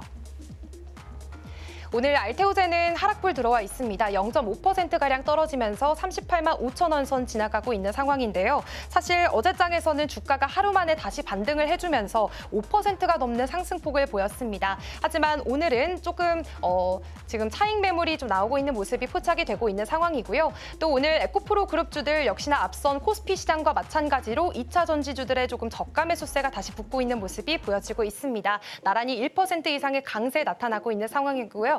HLB의 경우에는 0.4%대 강보합권, 레인보우 로보틱스도 0.5%의 흐름 보여주고 있습니다. 이어서 나머지도 살펴보시죠.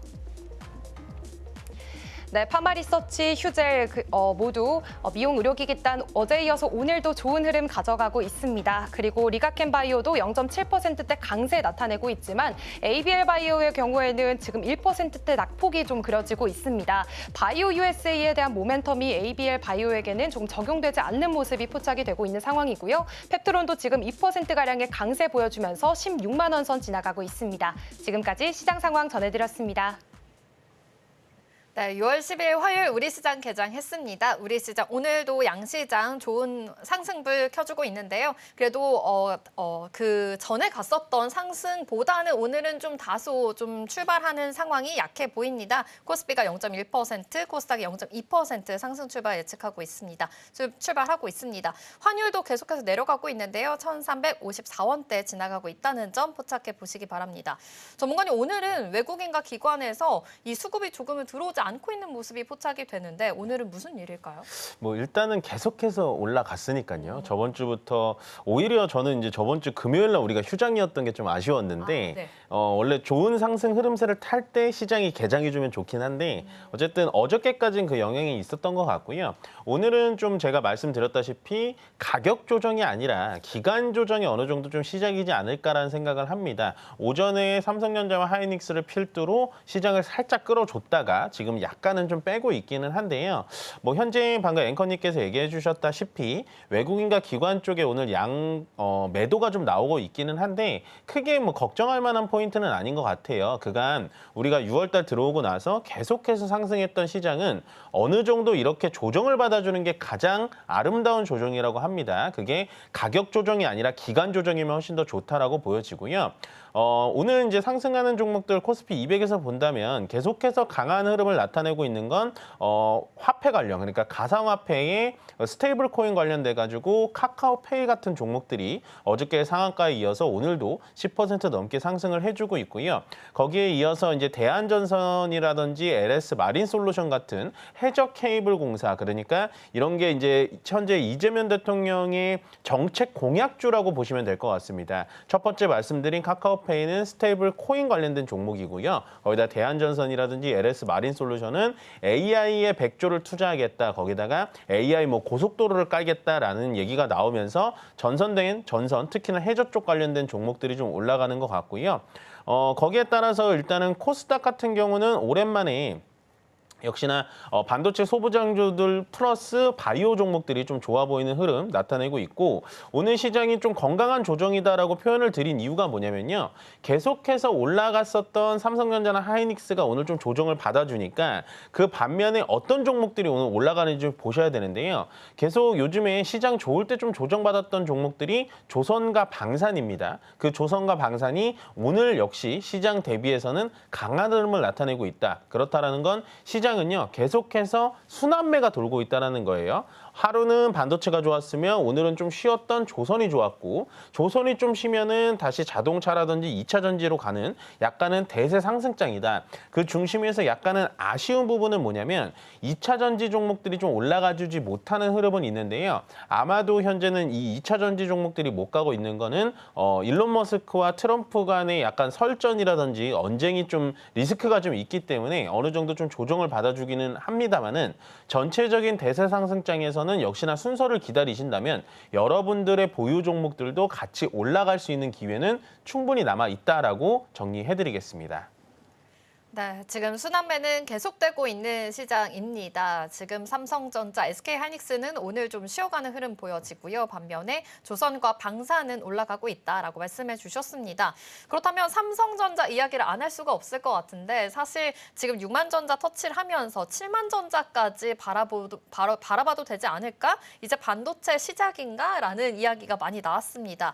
지금 7만 전자 기다리고 계신 분들 굉장히 많으시거든요. 그렇죠. 오늘 이렇게 쉬어가는데 다시 또 불안감이 옵니다. 어떻게 보면 좋을까요? 그러니까 이게 삼성전자가 뭐 몇 거래일 올랐다, 뭐 7거래일 올랐다 해서 되게 네. 막 신나해 하셨잖아요. 근데 죄송스러운 말이지만 제가 그때도 말씀드렸다시피 사실은 5만 5천 원짜리에서 6만 원 정도밖에 올라간 건 아니다. 다른 종목에 비해서는 상당히 느리게 올라간 거다라고 말씀을 드리고 싶고 뭐 오늘 떨어진다고 해서 삼성전자가 나쁜 거는 아닙니다. 다만 제가 삼성전자에 대해서 코멘트를 늘 드렸던 건 뭐냐? 기술력의 차이점을 보여줘야 된다는 거예요. 현재 삼성전자는 개인 투자자님들이 사기에는 굉장히 좋아요. 왜냐하면 더 이상 빠질래야 빠질 수는 없는 자리입니다. 현재 뭐 5만 5천 원을 깨고 4만 원 가고 뭐 3만 원 가고 이럴 자리는 아니기 때문에 현재 삼성전자에 대해서는 충분히 매수가 가능한 포인트는 저가다, 싸다라는 이유 말고는 나머지 기술적인 측면에 대해서는 아직도 좀 넘어야 될 산이 많아 보입니다. 그렇기 때문에 오늘도 현재 뭐 어저께 6만 전자 뭐 터치했다라는 얘기가 많이 나오면서 외국인들이 많이 사주고 있다라는 얘기까지 나오고 있는데요. 현재 외국인들이 요즘에 매수가 삼성전자 쪽으로 들어오는 건 맞습니다. 맞는데요. 여태까지 삼성전자를 팔았던 외국인들의 매도량을 비교를 해본다면 어떻게 본다면은 너무나 지금 소량으로 매수가 들어오고 있기 때문에 삼성전자는 좀 편안하게 좀 시간을 좀 길게 가져가 보는 긴 호흡이 필요한 종목이 아닐까라고 생각드립니다. 그러면 여기에 더해서 지금 바닥 지지선은 그래도 좀 5만 5천 선이다 이렇게 보면 괜찮을까요? 저는 뭐 5만 5천 원, 뭐 6만 원 선도 솔직히 좀 싸다라고 생각을 해요. 그래서 삼성전자를 좀 매수하고 싶으신 분들은 저는 충분히 싼 가격이라고 생각을 하는데 뭐 똑같은 말씀 드리지만 역시 주식이라는 거는 우리가 돈을 벌기 위해서 하는 거고 그 기업에 투자를 해서 좀 기술을 발전을 해라라고 같이 경영을 하는 건데 지금의 삼성전자는 파운드리에서도 밀리고 네. HBM에서는 또 하이닉스한테 밀리고 이런 걸 보면은 조금 주식의 투자자 그러니까 주식의 전문가로서는 크게 메리트가 있는 종목은 아니지 않을까라고 그런 의견을 좀 전달을 해드리겠습니다. 네, 지금 말씀해 주신 대로 파운드리 쪽으로 지금 중국의 SMIC 쪽으로 지금 격차가 좁혀졌다라는 이야기도 있으니까요. 이 점도 참고해 보시면 좋을 것 같습니다. 그렇다면 요즘 핫테마로 떠오르고 있는 스테이블 코인 이야기도 안 할 수가 없을 것 같은데 오늘도 잘 가는 흐름입니다. 카카오 그룹주들 올라와주고 있는데요. 카카오페이가 지금 8% 강세 흐름 보여지고 있습니다.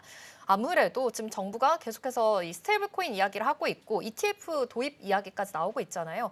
지금 흐름의 시작인 건지 이 점도 궁금합니다. 저는 이런 거는 지금 흐름의 시작인 것 같아요. 아, 그래요? 네, 왜냐하면은 이게 우리가 뉴스를 구분할 때 이 뉴스가 얼마나 오래 갈 것이냐. 네. 그다음에 이게 방금 앵커님께서 질문해 주셨다시피 단기적으로 끝날 것이냐 이게 상당히 좀 고민이 많이 되시잖아요.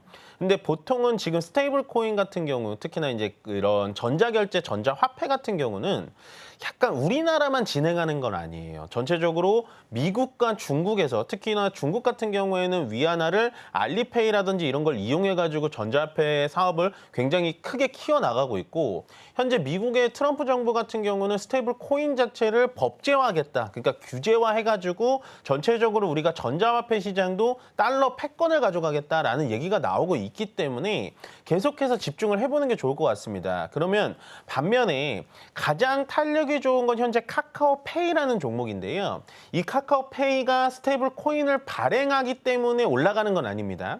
그렇게 착각하시면 안 되는 게, 카카오페이 같은 종목들이 왜 올라가냐? 현재 카카오페이가 가지고 있는 전자지갑이라는 기술이 있어요.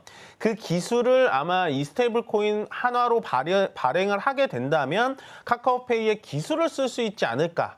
라는 좀 기대감에 좀 상승을 해주고 있다라고 여러분들 체크를 하셔야 되는데, 방금은 어쨌든 제가 말씀드렸다시피 현재 이 스테이블 코인은 비트코인과는 좀 개념이 다르기 때문에요. 스테이블 코인에 대해서는 우리가 계속해서 조금 눈여겨봐야 되는 테마지 않을까라고 생각합니다. 네, 좋습니다. 지금 스테이블 코인 관련해서 이제 흐름의 시작이다 이렇게 말씀해 주신 만큼 이 점 참고해 보시면 좋을 것 같습니다. 제가 방송 직전에 뉴스를 쭉 보다가 BTS RM과 B가 오늘 저녁을 한대요. 그래서 네. 이 저녁에 대한 생중계를 하고 있더라고요. 네. 그래서 안 그래도 요즘 엔터주 쪽으로 계속 흐름을 타고 있고 하이브 주가도 계속해서 잘 가고 있는데 오늘 하이브가 좀 쉬어갑니다. 네. 엔터주 쪽 그래도 유효하다라고 보시는 걸까요? 엔터주는 저는 좀 생각나실 때마다 담아가셨으면 그래요? 좋겠어요. 제가 네. 좀 좋아하는 분야이기도 하고, 일단은 지금 한중간의 한한령 관련해서 좀 해빙 무드가 계속해서 이어지고 있습니다. 네. 우리가 일단은 신정부가 나오면요, 결국에는 외부 쪽, 그러니까 외국에서 대화할 상대가 생겼다라는 거거든요. 그렇게 되면 에이펙 정상회담이라든지 이런 게 시작이 된다면 결국에는 중국과의 관계가 어느 정도 해빙 무드가 일어날 수밖에 없어요. 지금은 글로벌적인 관점에서 본다면요, 미국에서 계속해서 관세 부분이라든지 뭐 감세 법안을 꺼내 들면서 혼자 자국 우선주의로 간다면 결국에는 우리나라는 미국과 중국, 특히나 뭐 중국 쪽에 붙어라라는 얘기가 아니라 미국과 중국 양국 간의 이 줄타기를 외교를 잘해야 되는데, 그렇게 된다면 중국과의 이 엔터 사업에 대해서 어느 정도 해빙 모드는 저는 충분히 나올 수 있다라고 보여지고요.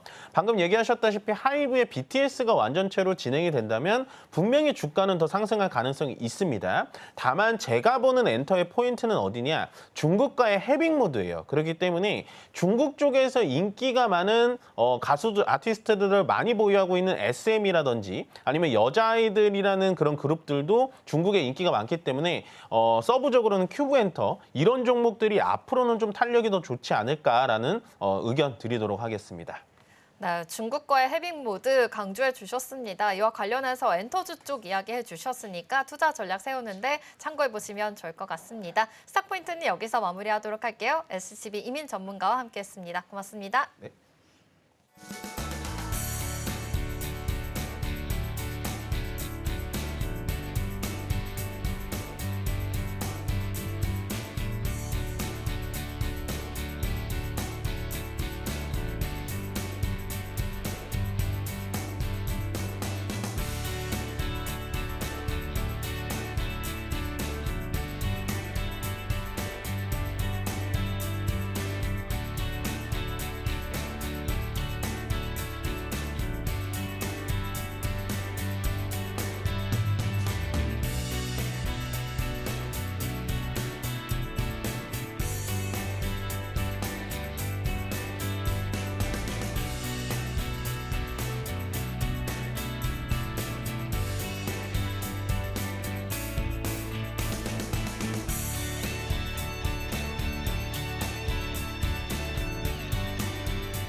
네, 계속해서 캐스팅콜로 이어가 보도록 하겠습니다. 오늘 도움 말씀에는 KM투자파트너스 김성훈 대표 자리해 주셨습니다. 대표님 어서 오세요. 네, 안녕하세요.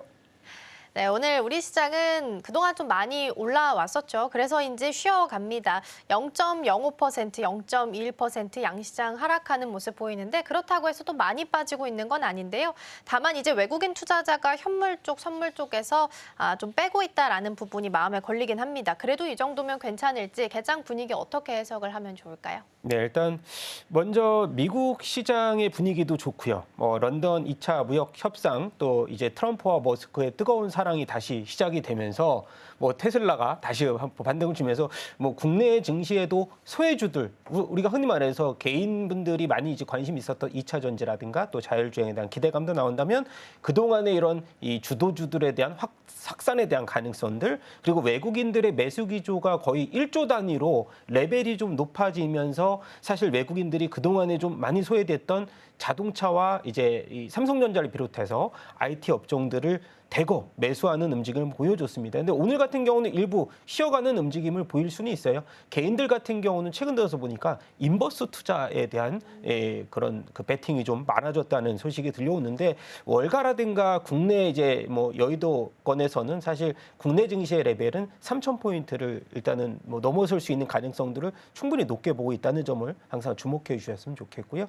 그리고 악재라고 하면은 이번 주 선물 옵션 만기가 일부 있지만은 무난히 저는 넘어갈 것으로 보이고 최근에 보니까 주도주의 컬러가 일부 바뀌는 모습들을 보여주고 있습니다. 단 오늘 같은 경우에는 지금 이제 방산주들 같은 경우에 폴란드 K2 전차 이제 공급 계약 소식이 임박했다고 보여지면서 일부 기존의 주도주였던 조선이라든가 방산 쪽의 수급이 일부 다시금 옮겨 붙는 이런 움직임을 조금 보여주고 있는데 주도주에 대한 공방전이 또다시 지수의 레벨을 업그레이드 시킬 수 있을 것이다. 저는 그렇게 말씀을 드려야 될 것 같고요. 정책주도 방향성은 일부 정해졌고 오늘 같은 경우에 그동안에 좀 쉬었던 웹툰주들이 미스터 블루라든가 일부 종목들이 좀 상승세를 보이면서 순환매적인 움직임은 계속해서 국내 시장을 계속 어느 정도 하방에 대한 경직성들을 보여줄 것이다라고 좀 긍정적인 해석을 계속 말씀을 드려야 될 것 같습니다. 네, 그래도 긍정적인 말씀 주셨습니다. 그동안 또 많이 올라왔던 만큼 오늘은 좀 쉬어가는 구간에 있는 게 아닐까라는 생각도 좀 들고요. 그래도 다행인 건 계속 이제 보합에서 오르락 내리락 반복은 합니다. 그래서 지금은 다시 강보합으로 지수 자체만 놓고 봤을 때는 플러스로 다시 전환된 부분도 확인이 됩니다. 지금은 지지를 확인하고 안전하게 사야지라고 하면 너무 지수가 빠르게 올라서 사실 못 살 것 같은 분위기였거든요. 그런데 마침 오늘 좀 대형주 위주로 해서 본다면 오늘 좀 잠깐 쉬어가는 구간에서 좀 담아볼 만한 종목들 있으면 어떤 쪽을 좀 보면 좋을까요? 대형주에서 저희가 기존의 지주사라든지 아니면 증권주들이라든지 PBR이 싸다고 해서 이 12일에 또 상법 개정 입법이 이제 있죠. 우리가 예정이 돼 있는데 그때 이후로 그러면 기존 주도주들의 색깔이 바뀔까? 저는 그렇게 생각을 하지는 않는데 부담감이 이제 굉장히 많은 지수 레벨까지 좀 올라왔습니다. 일단은 PBR이 지금 1배가 넘어가는 종목들이 많이 생겼거든요. 지주사 중에서도 HD 현대라든가 미래에셋증권 같은 경우도 지금 PBR이 1배 수준까지 그리고 이제 우리가 선행 멀티플이라고 하는 퍼도 이제 10배 이상까지 올라와 있고 그래서 저는 기존 섹터 가운데에서도 좀 더 이 어느 정도 상승폭이 좀 더 룸이 남아 있는 종목들을 그래도 그 안에서 차별화된 전략을 한번 세워보자라는 의미도 많이 말씀을 드리고 싶어서 지금으로서는 만약에 증권주를 본다면 한국금융지주라는 게 그러니까 PBR이 여전히 0.7배 수준 이하로 이제 빠져 있는 종목들, 삼성증권 이렇게 좀 소외되어 있는 종목들 중에서 고른다면은 기존 주도주들에게 이제 포모 현상이 크게 나오지는 않을 것이다라는 말씀. 네. 요즘 들어서 우리 개인 투자자분들이 다시 포모 현상이 많아졌거든요. 그러니까요. 주도주들 색깔은 바뀌지 않는 차원에서 그 안에서 좀 골라보자라는 말씀을 드려보고 싶고 지주사 쪽에서는 사실 중소형 지주사들도 어느 정도 주주환 원칙을 적극적으로 펼치지 않았음에도 불구하고 올랐잖아요. 그렇죠. 그래서 그런 종목들을 좀 제외시키고 대형주들 안에서 만약에 좀 저평가되어 있는 CJ라든가 기존의 급등세를 보였던 한화, 앞서서 HD 현대 이런 종목들은 사실 접근이 그렇게 쉽지는 않잖아요. 그래서 그 종목을 좀 제외하고 이제 우리가 지주사 가운데서 저렴한 종목들을 한번 우리가 선택해보자라는 말씀들 드려보고 싶습니다. 네, 지주사는 오늘도 섹터 자책만 놓고 봤을 때 흐름이 나쁘진 않습니다. 그리고 오늘은 또 뒤에 홀딩스 붙어있는 종목들이 오히려 또 잘 가네요. 순환매가 돌면서 전반적으로 그동안 잘 갔었던 CJ는 한 1%, 두산도 1.5% 정도 유지를 한다면 나머지 뒤에 홀딩스 붙은 종목들이 8%, 5%대 강세 보이면서 움직임 현재 체크되고 있습니다. 자, 그럼 계속해서 외국인과 기관들은 어떤 종목들을 좀 담아가고 있는지 러브콜 종목들 확인해 보도록 하겠습니다. 자, 외국인 쪽부터 보면요. 오늘은 삼성전자, SK하이닉스 나란히 여전히 담아가는 모습 체크되고 있고요. 현대차가 오랜만에 상위에 이를 몰리고 있습니다. 양쪽 모두 담아가는 종목 중에서는 알테오젠 현재 체크되고 있고요. 그리고 기관 쪽에서 의외로 1위 종목이 지금 카카오입니다. 어제도 카카오가 순매수 상위 종목에 있어서 잠깐 점검을 좀 드렸었는데 오늘은 1위로 더 높게 올라와 있는 모습도 확인되고 있습니다. 일단 외국인 쪽에서 담아가고 있는 반도체 투톱 먼저 확인해 보고 넘어가겠습니다. 삼성전자는 약보합, 그리고 SK하이닉스는 0.2% 강보합 수준입니다.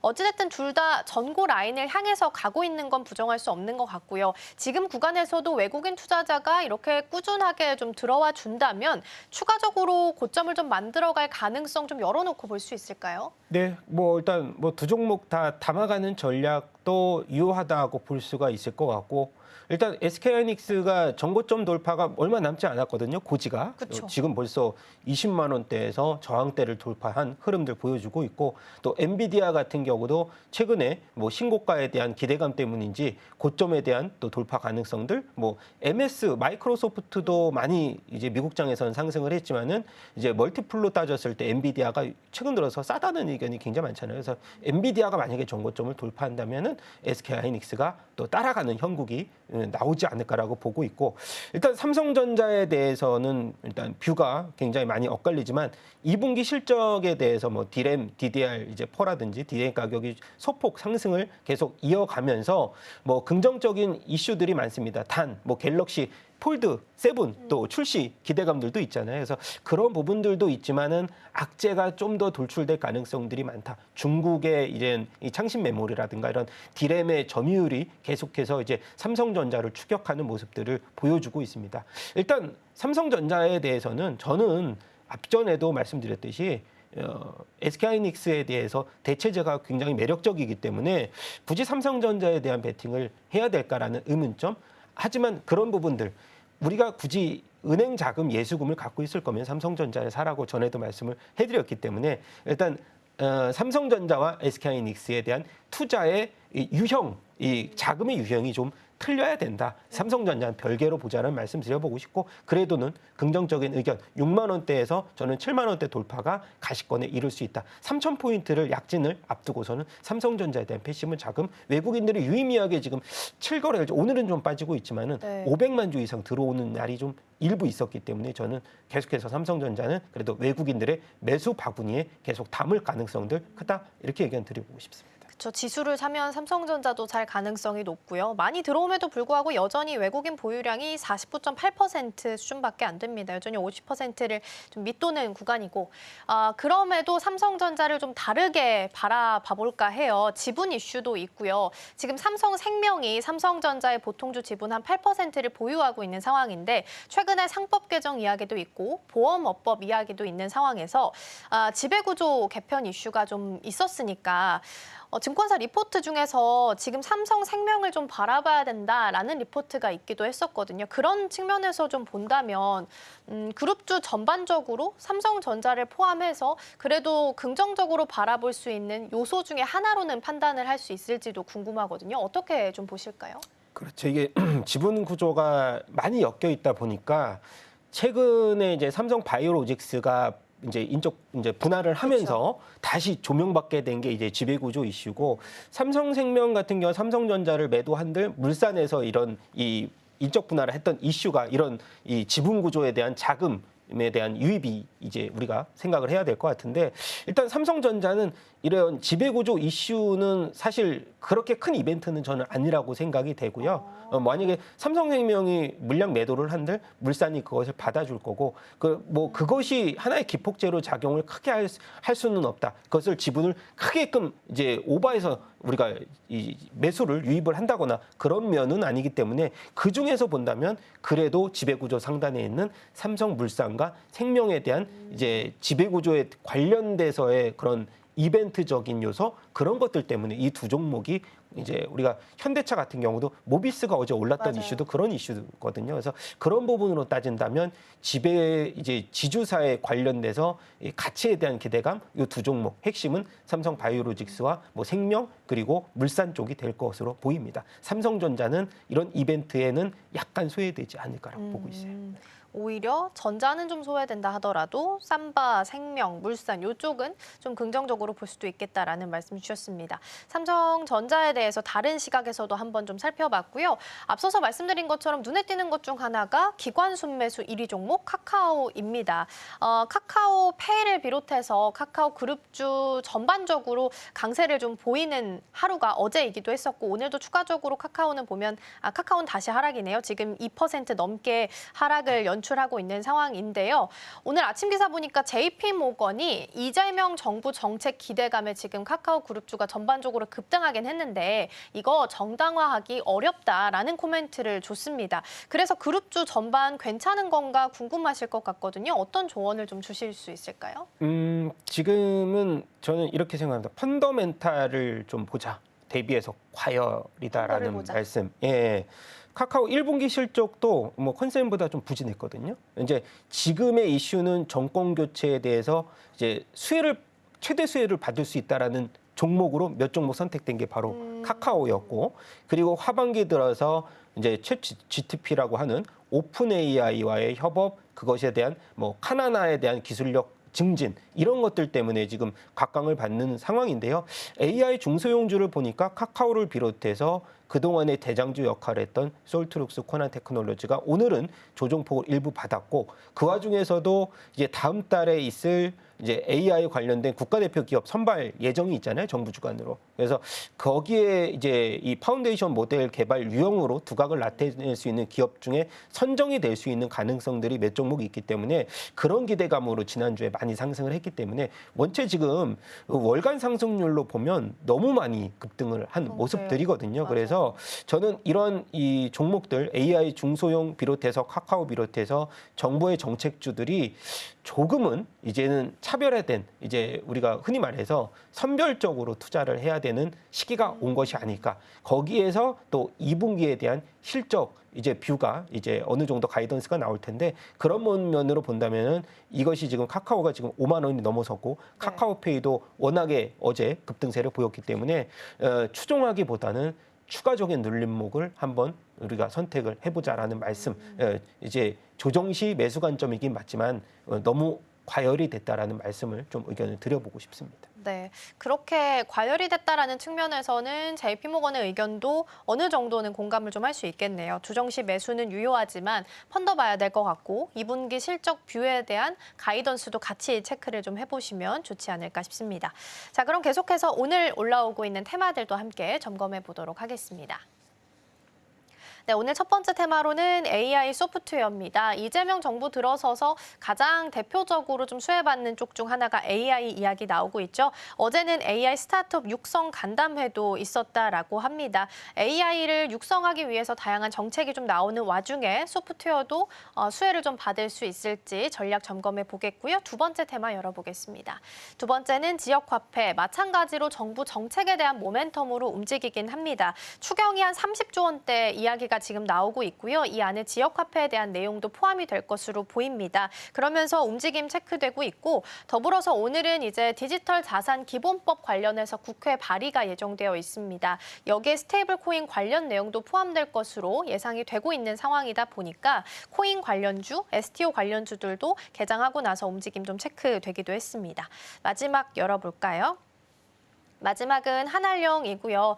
일단 한알령은 여전히 모멘텀, 그러니까 중국과 유화적인 스탠스로 흘러갈 수 있다라는 기대감이 여전히 남아있는 상황이고요. 앞선 코너에서도 좀 중간중간 좀 담아보면 좋겠다라는 섹터로 언급이 나온 만큼 이 부분도 같이 점검을 좀 시간 되면 해보도록 하겠습니다. 자, 그럼 먼저 어느 쪽부터 섹터를 들여다보면 좋을까요? 일단 뭐 제가 앞전에 아까 카카오 잠깐 간략하게 얘기를 했습니다만 AI 소프트웨어 쪽을 일단 봐야 될 것 같은데 일단 개인 투자자분들이 최근에 굉장히 많이 관심 있어하는 섹터더라고요. 그래서 지금 그러면 국내에서 AI 육성 100조에 대한 정책, 그것이 언제 지금 발표가 되고 실행이 될까? 일단 실행이 되고 나서도 이런 급등세가 연출이 될까? 저는 일단 좀 쉬어간다라고 보는 게, 만약에 육성 발표가 된다라고 하면, 아까도 제가 숫자를 얘기를 했는데 일단 기대감만으로 이렇게 오른 거거든요. 당장 보면 우리가 일부 종목을 제외하고 한글과 컴퓨터는 그래도 공공기관에서 많이 쓰는 한컴이라는 그런 하나의 뭐 킬러 콘텐츠가 있는 거고, 그것을 제외했을 때 중소기업 같은 경우는 리벨리온이라든가 퓨리오사 AI가 상장되지 않았잖아요. 사실은 거기에서 우리가 힌트를 얻는다면, 그러면 가장 중요한 거는 정부가 엔비디아의 칩을 구매한다고 한들 설계라든가 이런 부분에 대해서 우리가 고도화되지 못했기 때문에 그것을 따라갈 수 있는 또 설계 쪽으로 우리가 육성 방안을 또 나와야 되는 거고, 그런 부분을 봤을 때는 저는 그러면 펜립스 업체들도 한번 시세를, 그러면 소외주들이었잖아요, 최근 들어서. 네. 그래서 그런 부분들도 한번 힌트를 얻어야 되겠다는 말씀.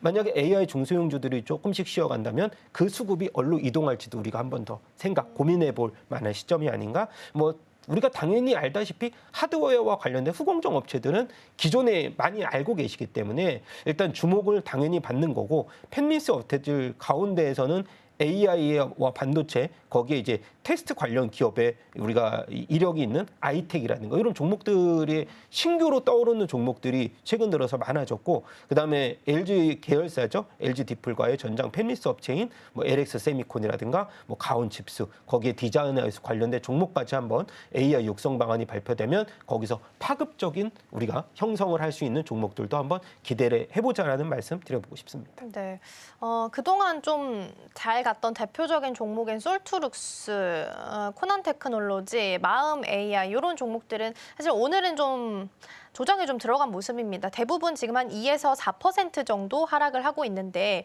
이걸 대장주라고 판단을 할지는 잘 모르겠지만 일단 이런 종목들이 만약에 조정을 좀 준다면, 대표적인 종목들이 조정이 나오면 이게 오히려 기회로 좀 볼 수도 있는 걸까요? 그렇죠. 단기에 저는 사실 이런 거거든요. 일주일 안에 2, 3일 연속해서 조정을 받으면 시세가 조금 이탈했다고 볼 수는 있지만, 만약에 거래 5일 동안에, 영업일수 5일 동안에 하루 이틀 정도 조정을 소폭 받았다고 해서 네. 추세가 깨진다라고 보시지 말았으면 좋겠어요. 그리고 솔트룩스도 사실 국내에서 유일하게 지금 이 LMM 같은 경우에 워낙 기술력이 좀 뛰어나다는 평가를 네. 받고 있고, 일부 특허청에서도 이제 우리가 아까 제가 공공기관 얘기를 계속해서 해드린 G2B라고 하죠. B2G라고 하죠. B2G에 대해서 이제 우리가 레퓨테이션이 있고 평판이 있고 그다음에 이력이 있는 뭐 코난 테크놀로지, 솔트룩스 같은 기업은 저는 이번의 상승이 사실은 이 초기 국면이라고 보는 사람 중에 하나인데, 지금 핵심 공약과 더불어서 공통 분모라고 하면은 지금은 미국도 AI와 관련된 육성 방안이 굉장히 빠르게 진행되고 있고, 거기에 이제 수익화도 우리가 예상보다 빠르게 진행되고 있다는 점을 항상 주목을 해보면 좋겠고, 빅테크 업체들도 AI와 관련돼서 캐펙스를 줄이지 않고 있다는 점을 항상 주목해 본다면, 솔트룩스, 코난 테크놀로지는 저는 이제 1단계 시즌 1이 끝났다. 시즌 2가 남아있다. 네. 이렇게 말씀을 드려보고 싶고, 이것이 바로 흑자로 기록했을 때 그러한 이 주가의 파급 효과가 좀 더 크지 않을까라고 생각하고 있습니다. 네, 오히려 이런 대표적인 종목들의 조정이 나왔을 때가 기회일 수도 있겠다라는 생각도 들고요. 1차가 상승이 마무리되고 다시 2차를 준비하는 구간이라면 지금이 정말 절호의 찬스가 될 수도 있겠다라는 생각도 한편으로 들긴 하네요. 그러면 이제 세 번째 테마 중에 하나가 한알령이었습니다. 그래서 이거 좀 살펴보고 마무리를 좀 해볼 텐데요. 미중 관계 개선도 있고, 그리고 한중 간 실리 외교 복원이 본격화되면서 한알령 해제에 대한 기대감이 계속 높아지고 있습니다. 앞선 코너에서 살짝 언급드린 것처럼 오늘 RM, 귀 요 방탄소년단 멤버 제대 이슈도 있기도 했고요. 후속 수혜주를 좀 찾아볼까 해요. 일단은 한류 콘텐츠, 중국과 연관된 쪽 하면 SM을 빼놓을 수가 없을 텐데 SM이 가장 좋은 종목일지 아니면 뒤이어 나올 수혜주를 좀 보는 게 좋을지 어떤 종목들 관심 좀 가져볼까요?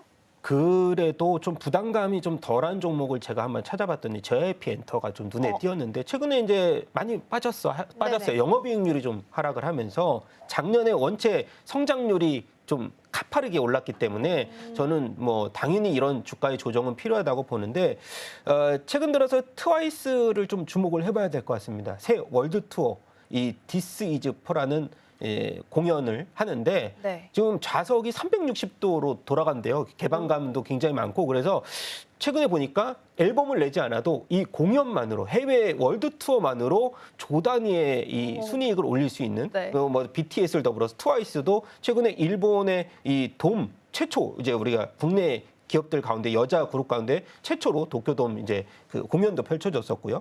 그리고 저는 또 하나 우리가 주목해야 될 게 한한령에서는 엔터주에서는 저는 JYP 근데 하이브는 뭐 말할 것도 없죠 사실은 이제 하이브 같은 경우 제가 저번에도 말씀드렸다시피 그 휴가였나요? 음주파문 일부 있었지만 그 스쿠터지만 비록 그렇지만 앨범은 나오지 않더라도 공연에 대해서도 이제 우리가 30만 원에서 50만 원 상당 워낙에 비싼 그 매출표 가격 때문인지 몰라도 한 번의 공연마다 조 단위의 이제 이 매출, 이제 경제 효과, 파급 효과가 나온다는 측면. 그리고 또 하나가 저는 파마 리서치를 이어도 말씀드린 한한령 기대감의 최대 수혜는 미용 K뷰티에서 스킨 부스터가 아닐까라고 저는 생각이 돼서 어제 같은 경우에 제가 이제 몇몇 개 종목 말씀드렸잖아요. 이제 리쥬란 그 이후에 후속작으로 LNC 바이오의 이제 이 엘라비아 리투어를 제가 말씀드렸는데 사람의 진피, ECM 진피층을 공략할 수 있다. 그것에 대해서 어제 이제 12 상환이 마무리가 됐거든요. 그래서 오늘 급증을 하는데 그런 종목들도 어느 정도 리스크가 마무리되는 시점에서 상승폭에 대한 가능성들. 파마리스 지금 50만 원 넘어섰거든요. 그래서 일단 미용호가 관련돼서는 좀 우리가 계속해서 우리가 중심적으로 한한령 기대의 최대 수혜주라고 저는 생각이 돼서 그런 스킨부스터 관련주들 계속 주목해서 보자 말씀드리고 싶습니다. 네, 일단은 한한령 해제 기대감 속에 엔터 먼저 체크해봤고요. 그리고 이제 또 다른 측면에서 본다면 화장품 스킨 부스터 쪽도 같이 좀 관심 가져보자라는 말씀을 주셨습니다. 엔터로 조금 돌아와서 시선을 돌려보면 사실 엔터 기업 입장에서 본다면 저연차 아티스트가 많을 때 사실 수익 구조가 조금 더 탄탄해질 수 있잖아요. 그런 측면에서 본다고 했을 때도 역시나 베스트 탑픽은 JYP로 손을 좀 들어주실 수 있을까요?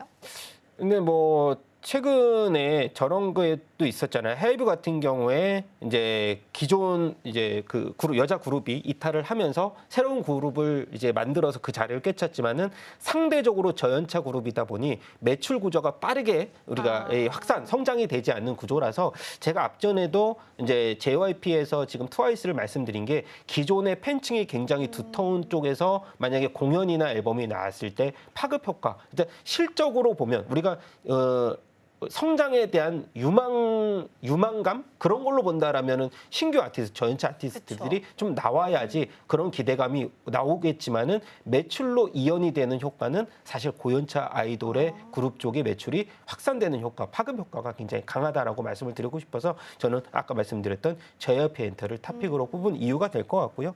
거기에서 또 저희가 힌트를 얻어본다면 노머스라든가 디어유 관련주들도 상승폭이 굉장히 많잖아요. 노머스 같은 경우 지금 주가가 그래도는 상승폭을 계속해서 이어가는 모습들인데 일단 공연이라든가 뭐 MD 그리고 콘텐츠 이런 다양한 플랫폼을 하는 이제 엔터사 입장에서는 이런 부분들에 대해서 MD 같은 경우는 뭐 음원봉이라든가 이런 가격이 마진율이 워낙에 높다라고 제가 전에도 말씀드렸듯이 이런 관련주들에서 파급돼서 형성돼 있는 종목들도 한번 뭐 우리가 관심 있게 지켜보자는 의견 드리고 싶고 마지막으로 큐브 엔터를 제가 전에도 한번 집중 조명을 해봐 드렸는데 뭐 제가 좋아하는 그룹이라고 말씀드리면서 그래도 실력 있는 그룹인데 최근에 이제 굿띵이라는 또 앨범 음악을 발표를 했습니다. 네. 워낙에 지금 시청자들의 관심이 많이 폭증이 되는 상황에서 일단 중국 이제 그룹이 우기라는 그 친구가 요즘에 뭐 개콘도 나오고 굉장히 많은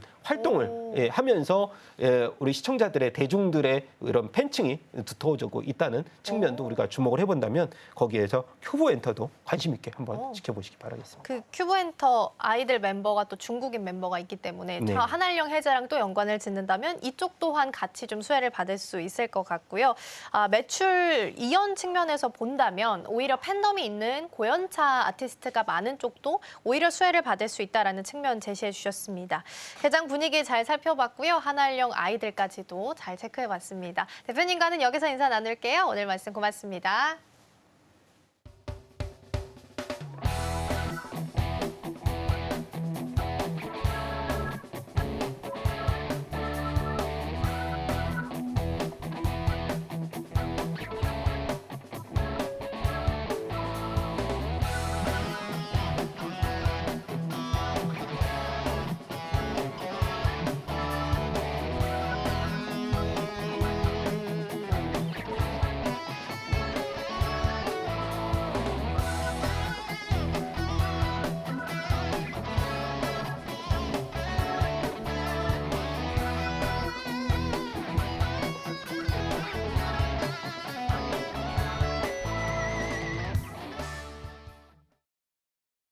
지금 이 시각 시장 상황 체크해 보도록 하겠습니다. 먼저 지수부터 살펴볼 텐데요. 간밤 뉴욕 증시는 혼조세로 장을 마쳤습니다. 우리 국내 증시는 양시장 빨간불을 켜내면서 출발을 하긴 했지만 그래도 그간의 상승세에 비해서는 다소 아쉬운 폭을 보이고 있습니다.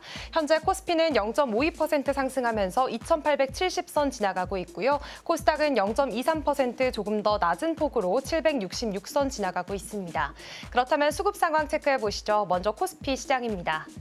네, 현재 코스피 시장에서는 개인과 외국인이 함께 사들이는 모습이 보여지고 있습니다. 개인 1,000억 원 가까이 그리고 외국인은 500억 원 넘게 사들이고 있고요. 다만 기관만 지금 매도세를 나타내고 있습니다. 1,500억 원 넘게 물량 던지고 있는 모습이 포착되고 있는데요. 이어서 코스닥도 함께 살펴보도록 하겠습니다. 네, 이쪽에서는 코스닥에서 개인만 매수 우위를 보여주고 있습니다. 개인은 756억 원 사들이고 있는 모습, 그리고 외국인과 기관, 메이저 주체들은 모두 팔자세 나타내고 있습니다. 각각 300억 원 넘게 팔아치우는 모습이 포착이 되고 있습니다. 그렇다면 이어서 업종별 등락률 체크해 보겠습니다. 먼저 코스피 시장에서 상승하는 업종들 체크해 보시죠. 네, 현재 코스피에서는 건설업이 3.6%대로 강세를 나타내고 있습니다. 아무래도 이재명 정부 들어서서 주택 공급 확대에 대해서 속도가 붙을 것인가에 대한 기대감 속에서 건설업들 좀 수혜 받아가는 모습 보여지고 있고요. 또 종이 목재 쪽도 2.15% 강세 보이고 있습니다. 이 종이 목재 업종 안에서 지금 신대양 재지가 현재 7% 넘는 상승세를 보이고 있다는 점도 체크를 해보시면 좋겠습니다. 이어서 철강 및 금속과 섬유, 의복, 화학까지도 모두 1%가 넘는 매수세가 몰리고 있습니다. 그렇다면 이어서 하락하는 업종들도 함께 체크를 해보시죠. 네, 오늘 하락하는 업종으로는 보험 0.4%가량, 의료정밀, 유통업, 그리고 음식료품까지 현재 소폭 빠지고 있는 모습이 포착이 되고 있습니다. 또 보험업종 같은 경우에는 새 정부 들어서서 조금은 기대감 속에 매수세가 붙었던 업종이기도 한데요. 오늘 장안에서는 조정을 받는 모습 포착되고 있습니다. 그렇다면 이어서 코스닥 시장에서 상승하는 업종들 만나보시죠. 네, 현재 코스닥에서는 오락 문화 업종이 1.4% 넘게 지금 강세를 보이고 있습니다. 아무래도 미스터블루 같은 웹툰주라든지 혹은 한알령 해제에 대한 기대감 속에서 엔터주들을 향한 매수세가 몰리고 있는 상황이고요. 또 다음으로는 제약 쪽 1.3%대 강세 보여주고 있습니다. 사실 그동안 조금 눌렸었던 제약 바이오주들이 오늘 네이처셀을 필두로 해서 그래도 다시금 살아나는 모습이 연출이 되고 있습니다. 그렇다면 이어서 하락하는 업종들도 빠르게 살펴보시죠. 네, 현재 코스닥에서는 섬유, 의류, 그리고 의료정밀, 기기, 음식료, 담배 모두 빠지고 있고요. 기타 서비스도 소폭이지만 0.03% 빠지는 모습으로 현재장 지나가고 있습니다. 그렇다면 이어서 거래대금 상위주들의 움직임도 체크해 보겠습니다. 먼저 코스피 시장 함께 살펴볼 텐데요. 현재 코스피 거래대금 상위 1위로는 삼성전자가 차지를 하고 있습니다. 0.6%가량 빠지고 있는 모습이고요. 그와 반대로 SK하이닉스는 그래도 0.4%가량 매수세 붙고 있는 모습이 포착이 되고 있습니다. 그동안 쉬지 않고 연일 올라왔던 반도체 주들이었기 때문에 오늘은 조금 쉬어가는 모습이 포착되고 있는 상황이고요.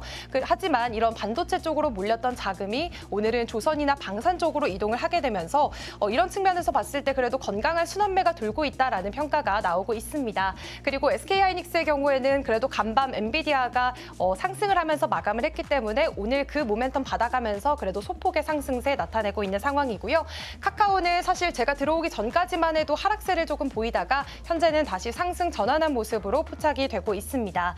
어제 새 정부 정책 수혜 기대감 속에서 카카오 그룹주들 동반 강세를 보이는 모습을 나타냈습니다. 원화 기반 스테이블 코인 도입에 대한 기대감과 또 AI 산업 육성의 확대에 대한 그런 기대감이 함께 몰리면서 매수세를 보였었는데요. 하지만 JP모건이 이런 주가 상승이 과도하다라는 평가를 내리기도 했다는 점 체크를 해보시면 좋겠습니다.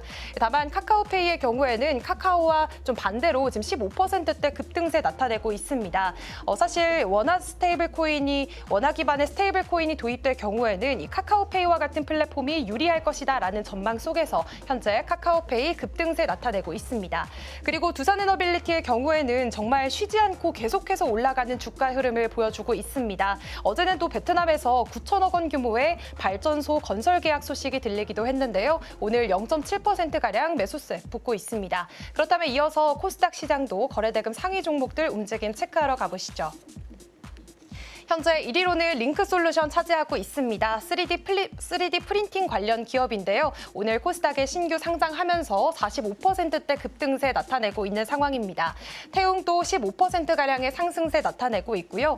다만 그동안 지역화폐 관련주들이 참 잘 올라갔었는데 오늘은 살짝 다시 조정을 받는 흐름이 포착이 되고 있습니다. 코나아이가 6.8%대 지금 하락을 하면서 69,800원 선 지나가고 있는 상황이고요. 또 앞서서 제가 잠시 언급했던 것처럼 오늘 미스터블루의 좀 강세가 눈에 띕니다. 현재 상한가를 터치하는 모습이 포착이 되고 있는 상황인데요. 사실 웹툰 IP를 바탕으로 만들었던 이 광장이라는 넷플릭스 시리즈가 또 한번 세계를 휩쓸면서 오늘 웹툰 관련주들에게도 좀 다시 한번 매수세가 몰리는 모습이 포착이 되고 있습니다. 그리고 핑거스토리도 역시나 22%대 강세 나타내고 있고요. 지금 현재 화면에는 없지만 오늘 LS 마린솔루션 같은 해저 케이블 그리고 전력 설비 쪽도 강하다는 점 체크해 보시면 좋겠습니다. 지금까지 시장 상황 전해드렸습니다. 네, 오늘 우리 시장은 건강한 조정을 겪고 있습니다. 그래도 다행인 부분은 이 코스피 시장에 외국인 투자자가 매도에서 매수로 바뀌어 있는 중이고요.